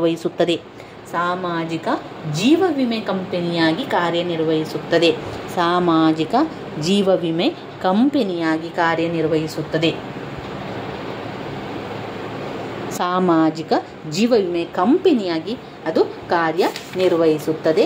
ಸಾಮಾಜಿಕ ವರ್ಚಸ್ಸು ಮತ್ತು ಸಹಕಾರವನ್ನು ಉತ್ತೇಜಿಸುತ್ತದೆ. ಅವಿಭಕ್ತ ಕುಟುಂಬವು ವಿರಾಮ ಮತ್ತು ಮನರಂಜನೆಯನ್ನು ಒದಗಿಸಿಕೊಡುತ್ತದೆ. ಮಾನಸಿಕ ಭದ್ರತೆಯ ಕೇಂದ್ರವಾಗಿದೆ. ಅವಿಭಕ್ತ ಕುಟುಂಬ ಅಂದರೆ ಮಾನಸಿಕ ಭದ್ರತೆಯ ಕುಟುಂಬ. ಏನೆಲ್ಲ ಅನುಕೂಲತೆಗಳಿದೆ ಅವಿಭಕ್ತ ಕುಟುಂಬದಲ್ಲಿ? ಒಂದು, ಶ್ರಮ ವಿಭಜನೆಯನ್ನು ಮಾಡ್ತಾರೆ. ಶ್ರಮ ವಿಭಜನೆ. 2, ಆರ್ಥಿಕ ಪ್ರಗತಿಯನ್ನು ಖಾತ್ರಿಪಡಿಸುತ್ತದೆ. ಕೃಷಿ ಆರ್ಥಿಕತೆಗೆ ಉಪಯೋಗ. ಹೆಚ್ಚು ಸುಸ್ಥಿರ ಮತ್ತು ಬಹು ಉಪಯೋಗಿ. ಸಾಮಾಜಿಕ ಜೀವ ವಿಮೆ ಕಂಪನಿಯಾಗಿ ಕಾರ್ಯವನ್ನು ನಿರ್ವಹಿಸುತ್ತದೆ. ಸಾಮಾಜಿಕ ವರ್ಚಸ್ಸು ಮತ್ತು ಸಹಕಾರವನ್ನು ಉತ್ತೇಜಿಸುತ್ತದೆ. ಅವಿಭಕ್ತ ಕುಟುಂಬವು ವಿರಾಮ ಮತ್ತು ಮನರಂಜನೆಯನ್ನು ಒದಗಿಸುತ್ತದೆ. ಮಾನಸಿಕ ಭದ್ರತೆಯ ಕೇಂದ್ರವಾಗಿದೆ. ಇನ್ನು ಹಿಂದೂ ಅವಿಭಕ್ತ ಕುಟುಂಬದ ಅನಾನುಕೂಲತೆಗಳೇನು? ಅನಾನುಕೂಲತೆಗಳು ಅಂದರೆ ವ್ಯಕ್ತಿತ್ವದ ಬೆಳವಣಿಗೆಗೆ ಮಾರಕ. ಅನಾನುಕೂಲತೆಗಳು ವ್ಯಕ್ತಿತ್ವದ ಬೆಳವಣಿಗೆಗೆ ಮಾರಕ. ಸೋಮಾರಿತನ ಪ್ರೋತ್ಸಾಹ ಮಾಡಿದಾಗ್ತದೆ. ತುಂಬ ಜನ ಇದ್ದಾಗ ಒಬ್ಬರೇ ಕೆಲಸ ಮಾಡುವಂಥದ್ದು. ಇನ್ನು ಕೆಲವರು ಸೋಮಾರಿಗಳಾಗ್ತಾರೆ. ಸೋಮಾರಿತನ ಉಂಟಾಗ್ತದೆ. ಜಗಳ ಉಂಟಾಗ್ತದೆ. ಏಕಾಂತಕ್ಕೆ ಧಕ್ಕೆ. ಒಬ್ಬಂಟಿಯಾಗಿರಬೇಕು ಅಂತ ಆಗುವುದೇ ಇಲ್ಲ. ಯಾಕಂದರೆ ಮನೆ ತುಂಬ ಜನರಿದ್ದರೆ ನಾವು ಒಬ್ಬಂಟಿಯಾಗಿ ಕೂತ್ಕೊಳ್ಳಿಕ್ಕಾಗ್ತದಾ? ಇಲ್ವಾ. ಏಕಾಂತಕ್ಕೆ ಧಕ್ಕೆ ಆಗ್ತದೆ. ದುಂದುವೆಚ್ಚವನ್ನು ಉತ್ತೇಜಿಸುತ್ತದೆ. ಸಂಪ್ರದಾಯ ಎಲ್ಲ ಹೆಚ್ಚಾಗ್ತಾನೆ ಹೋಗ್ತದೆ. ವಿವಾದಗಳು ಹುಟ್ಟಾಗ್ತದೆ. ದುಂದುವೆಚ್ಚದ ಉತ್ತೇಜಿಸುತ್ತದೆ. ಸಂಪ್ರದಾಯ ವೃದ್ಧಿಯಾಗ್ತದೆ. ವಿವಾದಗಳೆಲ್ಲ ಹುಟ್ಟುತ್ತದೆ. ಅನಾನುಕೂಲತೆಗಳು ಯಾವುದೆಲ್ಲ? ವ್ಯಕ್ತಿತ್ವದ ಬೆಳವಣಿಗೆಗೆ ಮಾರಕ. ಹಿಂದೂ ಅವಿಭಕ್ತ ಕುಟುಂಬದ ಅನಾನುಕೂಲತೆಗಳು: ವ್ಯಕ್ತಿತ್ವದ ಬೆಳವಣಿಗೆಗೆ ಮಾರಕ. ಸೋಮಾರಿತನ ಪ್ರೋತ್ಸಾಹ. ಜಗಳಗಂಟಿತನದ ಕೇಂದ್ರ. ಏಕಾಂತಕ್ಕೆ ಧಕ್ಕೆ ಉಂಟಾಗ್ತದೆ. ದುಂದುವೆಚ್ಚ ಉತ್ತೇಜಿಸುತ್ತದೆ. ಸಂಪ್ರದಾಯ ವೃದ್ಧಿಯಾಗುತ್ತದೆ. ವಿವಾದಗಳು ಹುಟ್ಟಿಸುವಂಥದ್ದು ಉಂಟಾಗ್ತದೆ ಎನ್ನುವಂಥದ್ದು ನಾವು ಆ ಕುಟುಂಬದಲ್ಲಿ ಬರೀಬೇಕು. ಇನ್ನು ಬಂಧುತ್ವದ ವ್ಯವಸ್ಥೆ. ಬಂಧುತ್ವದಲ್ಲಿ ನಾವು ಯಾವ ಪ್ರಶ್ನೆಯನ್ನು ಓದಬೇಕು? ಬಂಧುತ್ವದ ಮಜಲುಗಳು. ಯಾವುದೆಲ್ಲ ಬಂಧುತ್ವಗಳಿದೆ? ಒಂದು, ಪ್ರಾಥಮಿಕವಾದ ಬಂಧುತ್ವ. ದ್ವಿತೀಯಕ ಬಂಧುತ್ವ. ತೃತೀಯಕ ಬಂಧುತ್ವ. ಅಂದರೆ ಬಂಧುಗಳು ಯಾರಿದ್ದಾರೆ? ನಮ್ಮ ಬಂಧುಗಳು. ಒಂದು ಪ್ರಥಮ ಬಂಧುತ್ವ, ಮಾಧ್ಯಮಿಕ ಬಂಧುತ್ವ, ತೃತೀಯ ಬಂಧುತ್ವ. ಒಂದು ಪ್ರಾಥಮಿಕ ಬಂಧುತ್ವ, ದ್ವಿತೀಯ ಬಂಧುತ್ವ, ತೃತೀಯ. ಮೊದಲನೆಯದು, ಎರಡನೆಯದು, ಮೂರನೆಯದು. ಪ್ರಾಥಮಿಕ ಬಂಧುತ್ವ, ದ್ವಿತೀಯ ಬಂಧುತ್ವ, ತೃತೀಯ ಬಂಧುತ್ವ ಎನ್ನುವಂಥದ್ದನ್ನು ಬರೀ. ಅದು 3 ಪಾಯಿಂಟ್ಸ್ ಅದರಲ್ಲಿ ಇರುವಂಥದ್ದು. ನಾವು ಘಟಕ 10ಕ್ಕೆ ಬಂದೆವು. ಘಟಕ 10ರಲ್ಲಿ ಧರ್ಮದ ಕಾರ್ಯಗಳನ್ನು ಕೇಳ್ತಾರೆ. 10 ಅಂಕಕ್ಕೆ. ನಾವು ಮೊದಲು ಅರ್ಥವನ್ನು ತಿಳ್ಕೊಳ್ಳುವ. ಧರ್ಮ ಅಂದರೆ ಏನು? ಧರ್ಮ ಅಂದರೆ ಅತಿಮಾನುಷ ಶಕ್ತಿಯ ಬಗ್ಗೆ ಜನರು ಬೆಳೆಸಿಕೊಂಡಿರುವ ಮನೋಭಾವನೆಗೆ ಧರ್ಮ ಅಂತ ಕರೀತಾರೆ. ಅತಿಮಾನುಷ ಶಕ್ತಿಯ ಬಗ್ಗೆ ಜನರು ಬೆಳೆಸಿಕೊಂಡಿರುವ ಮನೋಭಾವನೆಯೇ ಧರ್ಮ. ಧರ್ಮ ಅಂದರೆ ಏನು? ಅಕ್ಬರ್ನವರ ಪ್ರಕಾರ ಧರ್ಮ ಅಂದರೆ ಅತಿಮಾನುಷ ಶಕ್ತಿಯ ಬಗ್ಗೆ ಜನರು ಬೆಳೆಸಿಕೊಂಡಿರುವ ಮನೋಭಾವನೆಗೆ ಧರ್ಮ ಅಂತ ಕರಿತೇವೆ. ಧರ್ಮದ ಕಾರ್ಯಗಳೇನು? ಧರ್ಮದ ಕಾರ್ಯಗಳು ಧಾರ್ಮಿಕ ಅನುಭವಗಳನ್ನು ನೀಡುತ್ತದೆ. ಧಾರ್ಮಿಕ ಅನುಭವಗಳನ್ನು ನೀಡುತ್ತದೆ. ಧಾರ್ಮಿಕ ಅನುಭವಗಳನ್ನು ನೀಡುತ್ತದೆ. ಮನಃಶಾಂತಿಯನ್ನು ನೀಡುತ್ತದೆ. ಧಾರ್ಮಿಕ ಭಾವನೆಯನ್ನು ನೀಡುತ್ತದೆ. ಮನಃಶಾಂತಿಯನ್ನು ನೀಡುತ್ತದೆ. ಮನಃಶಾಂತಿಯನ್ನು ನೀಡುತ್ತದೆ. ಸಾಮಾಜಿಕ ಐಕ್ಯತೆಗೆ ಪ್ರೋತ್ಸಾಹ ನೀಡುತ್ತದೆ. ಸಾಮಾಜಿಕ ಐಕ್ಯತೆ ಆಗಲಿಕ್ಕೆ, ನಾವೆಲ್ಲರೂ ಒಂದೇ ಎಂಬುದು ಒಂದು ಐಕ್ಯತೆ ಆಗಲಿಕ್ಕೆ ಪ್ರೋತ್ಸಾಹವನ್ನು ಕೊಡುತ್ತದೆ. ಮೌಲ್ಯಗಳನ್ನು ಸಂರಕ್ಷಿಸುತ್ತದೆ. ಮೌಲ್ಯಗಳನ್ನು ಸಂರಕ್ಷಿಸುತ್ತದೆ. ಸಾಮಾಜಿಕ ನಿಯಂತ್ರಣದ ಸಾಧನವಾಗಿದೆ. ಸಾಮಾಜಿಕ ನಿಯಂತ್ರಣದ ಸಾಧನವಾಗಿದೆ. ಧರ್ಮದ ಕಾರ್ಯಗಳಲ್ಲಿ ಧಾರ್ಮಿಕ ಅನುಭವಗಳನ್ನು ನೀಡುತ್ತದೆ. ಧಾರ್ಮಿಕ ಅನುಭವಗಳನ್ನು ನೀಡುತ್ತದೆ. ಮನಃಶಾಂತಿಯನ್ನು ನೀಡುತ್ತದೆ. ಮನಃಶಾಂತಿಯನ್ನು ನೀಡುತ್ತದೆ. ಸಾಮಾಜಿಕ ಐಕ್ಯತೆಗೆ ಪ್ರೋತ್ಸಾಹ ನೀಡುತ್ತದೆ. ಸಾಮಾಜಿಕ ಐಕ್ಯತೆಗೆ ಪ್ರೋತ್ಸಾಹ ನೀಡುತ್ತದೆ. ಮೌಲ್ಯಗಳನ್ನು ಸಂರಕ್ಷಿಸುತ್ತದೆ. ಮೌಲ್ಯಗಳನ್ನು ಸಂರಕ್ಷಿಸುತ್ತದೆ. ಸಾಮಾಜಿಕ ನಿಯಂತ್ರಣದ ಸಾಧನವಾಗಿದೆ. ಸಾಮಾಜಿಕ ನಿಯಂತ್ರಣ ಸಾಧನವಾಗಿದೆ. ಧಾರ್ಮಿಕ ಪೌರೋಹಿತ್ಯ ಕಾರ್ಯವನ್ನು ಮಾಡುತ್ತದೆ. ಧಾರ್ಮಿಕ ಪೌರೋಹಿತ್ಯ ಕಾರ್ಯವನ್ನು ಮಾಡ್ತದೆ.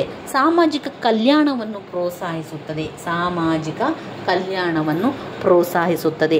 ಸಾಹಿತ್ಯ, ಕಲೆ ಮತ್ತು ಸಂಗೀತದ ಬೆಳವಣಿಗೆಯನ್ನು ಮಾಡುತ್ತದೆ. ಸಾಹಿತ್ಯ, ಕಲೆ, ಸಂಗೀತದ ಬೆಳವಣಿಗೆಯನ್ನು ಮಾಡುತ್ತದೆ. ವ್ಯಕ್ತಿಯ ನೋವು ನಿವಾರಣಾ ಶಕ್ತಿಯಾಗಿದೆ. ವ್ಯಕ್ತಿಯ ನೋವು ನಿವಾರಣೆಯ ಶಕ್ತಿಯಾಗಿದೆ. ಆತ್ಮಸ್ಥೈರ್ಯವನ್ನು ಹೆಚ್ಚಿಸುತ್ತದೆ. ಆತ್ಮಸ್ಥೈರ್ಯವನ್ನು ಹೆಚ್ಚಿಸುತ್ತದೆ. ಇದು ಧರ್ಮದ ಕಾರ್ಯಗಳು. ಧರ್ಮದ ಕಾರ್ಯಗಳ ಪಾಯಿಂಟ್ಸ್ಗಳು ಮತ್ತೊಮ್ಮೆ ಹೇಳ್ತಾ ಹೋಗುವ. 10 ಅಂಕಕ್ಕೆ ಕೇಳ್ತಾರೆ. ಧಾರ್ಮಿಕ ಅನುಭವಗಳನ್ನು ನೀಡುತ್ತದೆ. ಧಾರ್ಮಿಕ ಅನುಭವಗಳನ್ನು ನೀಡುತ್ತದೆ. ಮನಃಶಾಂತಿಯನ್ನು ನೀಡುತ್ತದೆ. ಮನಃಶಾಂತಿಯನ್ನು ನೀಡುತ್ತದೆ. ಸಾಮಾಜಿಕ ಐಕ್ಯತೆಗೆ ಪ್ರೋತ್ಸಾಹವನ್ನು ನೀಡುತ್ತದೆ. ಸಾಮಾಜಿಕ ಐಕ್ಯತೆಗೆ ಪ್ರೋತ್ಸಾಹವನ್ನು ನೀಡುತ್ತದೆ. ಮೌಲ್ಯಗಳನ್ನು ಸಂರಕ್ಷಿಸುತ್ತದೆ. ಮೌಲ್ಯಗಳನ್ನು ಸಂರಕ್ಷಿಸುತ್ತದೆ. ಸಾಮಾಜಿಕ ನಿಯಂತ್ರಣ ಸಾಧನವಾಗಿದೆ. ಸಾಮಾಜಿಕ ನಿಯಂತ್ರಣದ ಸಾಧನವಾಗಿದೆ. ಧಾರ್ಮಿಕ ಪೌರೋಹಿತ್ಯ ಕಾರ್ಯವನ್ನು ಮಾಡುತ್ತದೆ. ಧಾರ್ಮಿಕ ಪೌರೋಹಿತ್ಯ ಕಾರ್ಯವನ್ನು ಮಾಡುತ್ತದೆ. ಸಾಮಾಜಿಕ ಕಲ್ಯಾಣವನ್ನು ಪ್ರೋತ್ಸಾಹಿಸುತ್ತದೆ. ಸಾಮಾಜಿಕ ಕಲ್ಯಾಣವನ್ನು ಪ್ರೋತ್ಸಾಹಿಸುತ್ತದೆ. ಸಾಹಿತ್ಯ, ಕಲೆ, ಸಂಗೀತದ ಬೆಳವಣಿಗೆಯನ್ನು ಮಾಡುತ್ತದೆ. ಸಾಹಿತ್ಯ, ಕಲೆ, ಸಂಗೀತದ ಬೆಳವಣಿಗೆ. ವ್ಯಕ್ತಿಯ ನೋವು ನಿವಾರಣಾ ಶಕ್ತಿಯಾಗಿದೆ. ವ್ಯಕ್ತಿಯ ನೋವು ನಿವಾರಣಾ ಶಕ್ತಿಯಾಗಿದೆ. ಆತ್ಮಸ್ಥೈರ್ಯವನ್ನು ಹೆಚ್ಚಿಸುತ್ತದೆ. ಆತ್ಮಸ್ಥೈರ್ಯವನ್ನು ಹೆಚ್ಚಿಸುತ್ತದೆ. ಧರ್ಮದ ಅಕಾರ್ಯಗಳೇನು? ಧರ್ಮದ ಅಕಾರ್ಯಗಳು ಹೊಂದಿಕೊಳ್ಳುವಲ್ಲಿ ಅಡಚಣೆ ಉಂಟು ಮಾಡುವುದು. ಹೊಂದಿಕೊಳ್ಳುವಲ್ಲಿಗೆ ಅಡಚಣೆಯನ್ನು ಉಂಟು ಮಾಡುವುದು. ತಿಕ್ಕಾಟ ಉಂಟಾಗುವುದು. ಜಗಳ ಉಂಟಾಗುವುದು. ಧರ್ಮವು ಸ್ವವ್ಯಕ್ತಿತ್ವ ಕಾರ್ಯವನ್ನು ಪೂರೈಸುವುದು. ಧರ್ಮವು ಅಸಮಾನತೆಯನ್ನುಂಟು ಮಾಡುವುದು. ಅಧರ್ಮವು ಶೋಷಣೆಯನ್ನುಂಟು ಮಾಡುವುದು. ಯಾವುದಿದು? ಧರ್ಮದ ಅಕಾರ್ಯಗಳಾಗಿದೆ. ಧರ್ಮದ ಅಕಾರ್ಯಗಳು ಯಾವುದೆಲ್ಲ? ಹೊಂದಿಕೊಳ್ಳಿಕ್ಕೆ ಅಡಚಣೆಯನ್ನುಂಟು ಮಾಡುವುದು, ತಿಕ್ಕಾಟಗಳನ್ನುಂಟು ಮಾಡುವುದು, ಅಸಮಾನತೆಯನ್ನುಂಟು ಮಾಡುವುದು, ಶೋಷಣೆಗೆ ಸಹಾಯಕವಾಗುವುದು, ಸ್ವವ್ಯಕ್ತಿತ್ವ ಕಾರ್ಯವನ್ನು ಪೂರೈಸುವುದು. ಧರ್ಮವು ಬೇಜವಾಬ್ದಾರಿಗೆ ಪ್ರೋತ್ಸಾಹ ನೀಡುತ್ತದೆ. ಬೇಜವಾಬ್ದಾರಿಗೆ ಪ್ರೋತ್ಸಾಹ ನೀಡುತ್ತದೆ. ದುಂದುವೆಚ್ಚಕ್ಕೆ ಕಾರಣವಾಗಿದೆ. ದುಂದುವೆಚ್ಚಕ್ಕೆ ಕಾರಣವಾಗಿದೆ. ಧರ್ಮವು ಮಾನವ ಸಾಮರ್ಥ್ಯವನ್ನು ಅವರ್ಣಿಸುವುದು. ಧರ್ಮವು ಮಾನವನ ಸಾಮರ್ಥ್ಯವನ್ನು ಅವರ್ಣಿಸುವುದು. ವೈಜ್ಞಾನಿಕತೆಗೆ ಹಿನ್ನಡೆಯನ್ನುಂಟು ಮಾಡುವುದು. ವೈಜ್ಞಾನಿಕತೆಗೆ ಹಿನ್ನೆಲೆಯನ್ನುಂಟು ಮಾಡುವುದು ಧರ್ಮದ ಕಾರ್ಯಗಳಾಗಿದೆ. ಇನ್ನು ನಾವು ಬರುವಂಥ ಘಟಕ 11 ಜಾತಿ ಎನ್ನುವಂಥದ್ದು. ಜಾತಿ ಅಂದರೆ ಅರ್ಥವನ್ನು ಮೊದಲು ತಿಳ್ಕೊಳ್ಬೇಕು. ಜಾತಿ ಅಂದರೆ ಜನಾಂಗ. ಜಾತಿ ಅಂದರೆ ತಳಿ. ಜಾತಿ ಅಂದರೆ ವಂಶ, ಪೀಳಿಗೆ, ಪರಂಪರೆ, ವರ್ಣ, ಬಣ್ಣ ಎಲ್ಲವನ್ನು ಕೂಡ ನಾವು ಜಾತಿ ಅಂತ ಹೇಳ್ಬೋದು. ಜಾತಿ ಅಂದರೆ ಏನು? ಜಾತಿ ಅಂದರೆ ಜನಾಂಗ, ತಳಿ, ವಂಶ, ಪೀಳಿಗೆ, ಪರಂಪರೆ, ವರ್ಣ, ಬಣ್ಣ ಎಂತ ಕೂಡ ಹೇಳ್ಬೋದು. ಅದೆಲ್ಲ ಕೂಡ ಜಾತಿ ಅರ್ಥವನ್ನು ಕೊಡ್ತದೆ. ವ್ಯಾಖ್ಯೆಗಳನ್ನು ಹೇಳುವುದಾದರೆ ಜಾತಿ ಎನ್ನುವಂಥದ್ದು ಜನರ ಸ್ಥಾನವು ಮೊದಲೇ ನಿರ್ಧರಿತವಾಗಿರುವುದರಿಂದ ಅದು ಬದಲಾಗುವ ಲಕ್ಷಣವಿಲ್ಲದಿದ್ದಾಗ ವರ್ಗವೇ ಜಾತಿಯಾಗಿ ರೂಪುಗೊಳ್ಳುತ್ತದೆ. ಜಾತಿಯು ಒಂದು ಮುಚ್ಚಿದ ವ್ಯವಸ್ಥೆಯಾಗಿದೆ. ಮಂಜುದಾರ್ ಅವರ ಪ್ರಕಾರ ಜಾತಿ ಒಂದು ಮುಚ್ಚಿದ ವ್ಯವಸ್ಥೆ ಆಗಿದೆ ಅಂತ ಹೇಳುವಂಥದ್ದು. ಜಾತಿ ಉಗಮದ ಸಿದ್ಧಾಂತಗಳನ್ನು ತಿಳಿಸಿ ಅಂತ 10 ಅಂಕಕ್ಕೆ ಕೇಳಿದ್ದಾರೆ. ಪುಟ ಸಂಖ್ಯೆ 182ರಲ್ಲಿದೆ. ಜಾತಿ ಉಗಮದ ಸಿದ್ಧಾಂತಗಳು. ಜಾತಿ ಉಗಮದ ಸಿದ್ಧಾಂತಗಳು: ಸಾಂಪ್ರದಾಯಿಕ ಸಿದ್ಧಾಂತ. 4 ವರ್ಣಗಳನ್ನು ಹೇಳ್ತೇವಲ್ಲ, ಅದು ಸಾಂಪ್ರದಾಯಿಕ ಸಿದ್ಧಾಂತ, ವೃತ್ತಿ ಸಿದ್ಧಾಂತ, ಜನಾಂಗೀಯ ಸಿದ್ಧಾಂತ. ವೃತ್ತಿ ಸಿದ್ಧಾಂತ, ಜನಾಂಗೀಯ ಸಿದ್ಧಾಂತ, ಜಾತಿ ಉಗಮದ ಸಿದ್ಧಾಂತಗಳು, ಸಾಂಪ್ರದಾಯಿಕ ಸಿದ್ಧಾಂತ, ಸಾಂಪ್ರದಾಯಿಕ ಸಿದ್ಧಾಂತ, ವೃತ್ತಿ ಸಿದ್ಧಾಂತ. ಯಾವುದು? ವೃತ್ತಿ ಸಿದ್ಧಾಂತ. ಜನಾಂಗೀಯ ಸಿದ್ಧಾಂತ, ಜನಾಂಗೀಯ ಸಿದ್ಧಾಂತ, ಜನಾಂಗೀಯ ಸಿದ್ಧಾಂತ. ರಾಜಕೀಯ ಸಿದ್ಧಾಂತ, ರಾಜಕೀಯ ಸಿದ್ಧಾಂತ. ವಿಕಾಸಾತ್ಮಕ ಸಿದ್ಧಾಂತ, ರಾಜಕೀಯ ಸಿದ್ಧಾಂತ, ವಿಕಾಸಾತ್ಮಕ ಸಿದ್ಧಾಂತ, ವಿಕಾಸಾತ್ಮಕ ಸಿದ್ಧಾಂತ. ಇವು ಇಷ್ಟು ಜಾತಿ ಉಗಮದ ಸಿದ್ಧಾಂತಗಳಲ್ಲಿ ಬರುವಂಥ ಪಾಯಿಂಟ್ಸ್ಗಳು. ಇನ್ನು ಜಾತಿಯ ಲಕ್ಷಣಗಳನ್ನು ತಿಳಿಸಿ ಅಂತ ಕೇಳಿದ್ದಾರೆ. ಜಾತಿಯ ಲಕ್ಷಣಗಳನ್ನು ಕೂಡ 10 ಅಂಕಕ್ಕೆ ಕೇಳುತ್ತಾರೆ. ಜಾತಿಯ ಲಕ್ಷಣಗಳು 10 ಅಂಕಕ್ಕೆ ಕೇಳುವಂತಹ ಪ್ರಶ್ನೆಗಳು ಯಾವುದೆಲ್ಲ? ಜಾತಿಯ ಲಕ್ಷಣಗಳು: ಸಮಾಜದ ಹೋಳು ಹೋಳಾದ ಭಾಗ, ಸಮಾಜದ ಹೋಳು ಹೋಳಾದ ಭಾಗ. ಏಣಿ ಶ್ರೇಣಿ, ಸಮಾಜದ ಹೋಳು ಹೋಳಾದ ಭಾಗ, ಏಣಿ ಶ್ರೇಣಿ, ಏಣಿ ಶ್ರೇಣಿ. ಊಟೋಪಚಾರ ಮತ್ತು ಸಾಮಾಜಿಕ ಸಂಪರ್ಕಗಳ ಮೇಲಿನ ನಿರ್ಬಂಧಗಳು, ಊಟ ಉಪಚಾರ ಮತ್ತು ಸಾಮಾಜಿಕ ಸಂಪರ್ಕಗಳ ಮೇಲೆ ನಿರ್ಬಂಧಗಳು. ಲೌಕಿಕ ಮತ್ತು ಧಾರ್ಮಿಕ ಸೌಲಭ್ಯ ಮತ್ತು ದೌರ್ಬಲ್ಯಗಳು, ಲೌಕಿಕ ಮತ್ತು ಧಾರ್ಮಿಕ, ಲೌಕಿಕ ಮತ್ತು ಧಾರ್ಮಿಕ ಸೌಲಭ್ಯ ಮತ್ತು ದೌರ್ಬಲ್ಯಗಳು, ಲೌಕಿಕ ಮತ್ತು ಧಾರ್ಮಿಕ ಸೌಲಭ್ಯಗಳು ಮತ್ತು ದೌರ್ಬಲ್ಯಗಳು. ಒಳ ಬಾಂಧವ್ಯ ವಿವಾಹ, ಒಳ ಬಾಂಧವ್ಯ ವಿವಾಹ.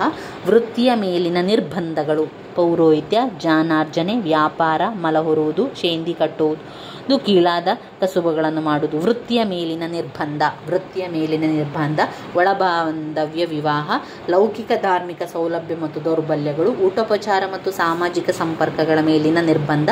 ಏಣಿ ಶ್ರೇಣಿ. ಸಮಾಜದ ಹೋಳು ಹೋಳಾದ ಭಾಗವೇ ಜಾತಿಯ ಪ್ರಮುಖ ಲಕ್ಷಣಗಳಾಗಿದೆ. ಜಾತಿಯ ಲಕ್ಷಣಗಳನ್ನು 10 ಅಂಕಕ್ಕೆ ಕೇಳ್ತಾರೆ. ಜಾತಿಯ ಲಕ್ಷಣಗಳನ್ನು ಮತ್ತೊಮ್ಮೆ ಹೇಳ್ತೇನೆ. ಸಮಾಜದ ಹೋಳು ಹೋಳಾದ ಭಾಗ, ನೀವು ಕೂಡ ಹೇಳ್ಕೊಳ್ಳಿ.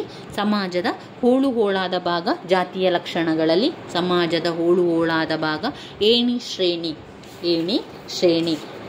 ಊಟ ಉಪಚಾರ ಮತ್ತು ಸಾಮಾಜಿಕ ಸಂಪರ್ಕಗಳ ಮೇಲೆ ನಿರ್ಬಂಧಗಳು, ಊಟೋಪಚಾರ ಮತ್ತು ಸಾಮಾಜಿಕ ಸಂಪರ್ಕದ ಮೇಲೆ ನಿರ್ಬಂಧಗಳು. ಲೌಕಿಕ ಮತ್ತು ಧಾರ್ಮಿಕ ಸೌಲಭ್ಯ ಮತ್ತು ದೌರ್ಬಲ್ಯಗಳು, ಲೌಕಿಕ ಮತ್ತು ಧಾರ್ಮಿಕ ಸೌಲಭ್ಯಗಳು ಮತ್ತು ದೌರ್ಬಲ್ಯಗಳು. ಒಳ ಬಾಂಧವ್ಯ ವಿವಾಹ, ಒಳ ಬಾಂಧವ್ಯ ವಿವಾಹ. ವೃತ್ತಿಯ ಮೇಲಿನ ನಿರ್ಬಂಧಗಳು, ಒಳ ಬಾಂಧವ್ಯ ವಿವಾಹ, ವೃತ್ತಿಯ ಮೇಲಿನ ನಿರ್ಬಂಧಗಳು.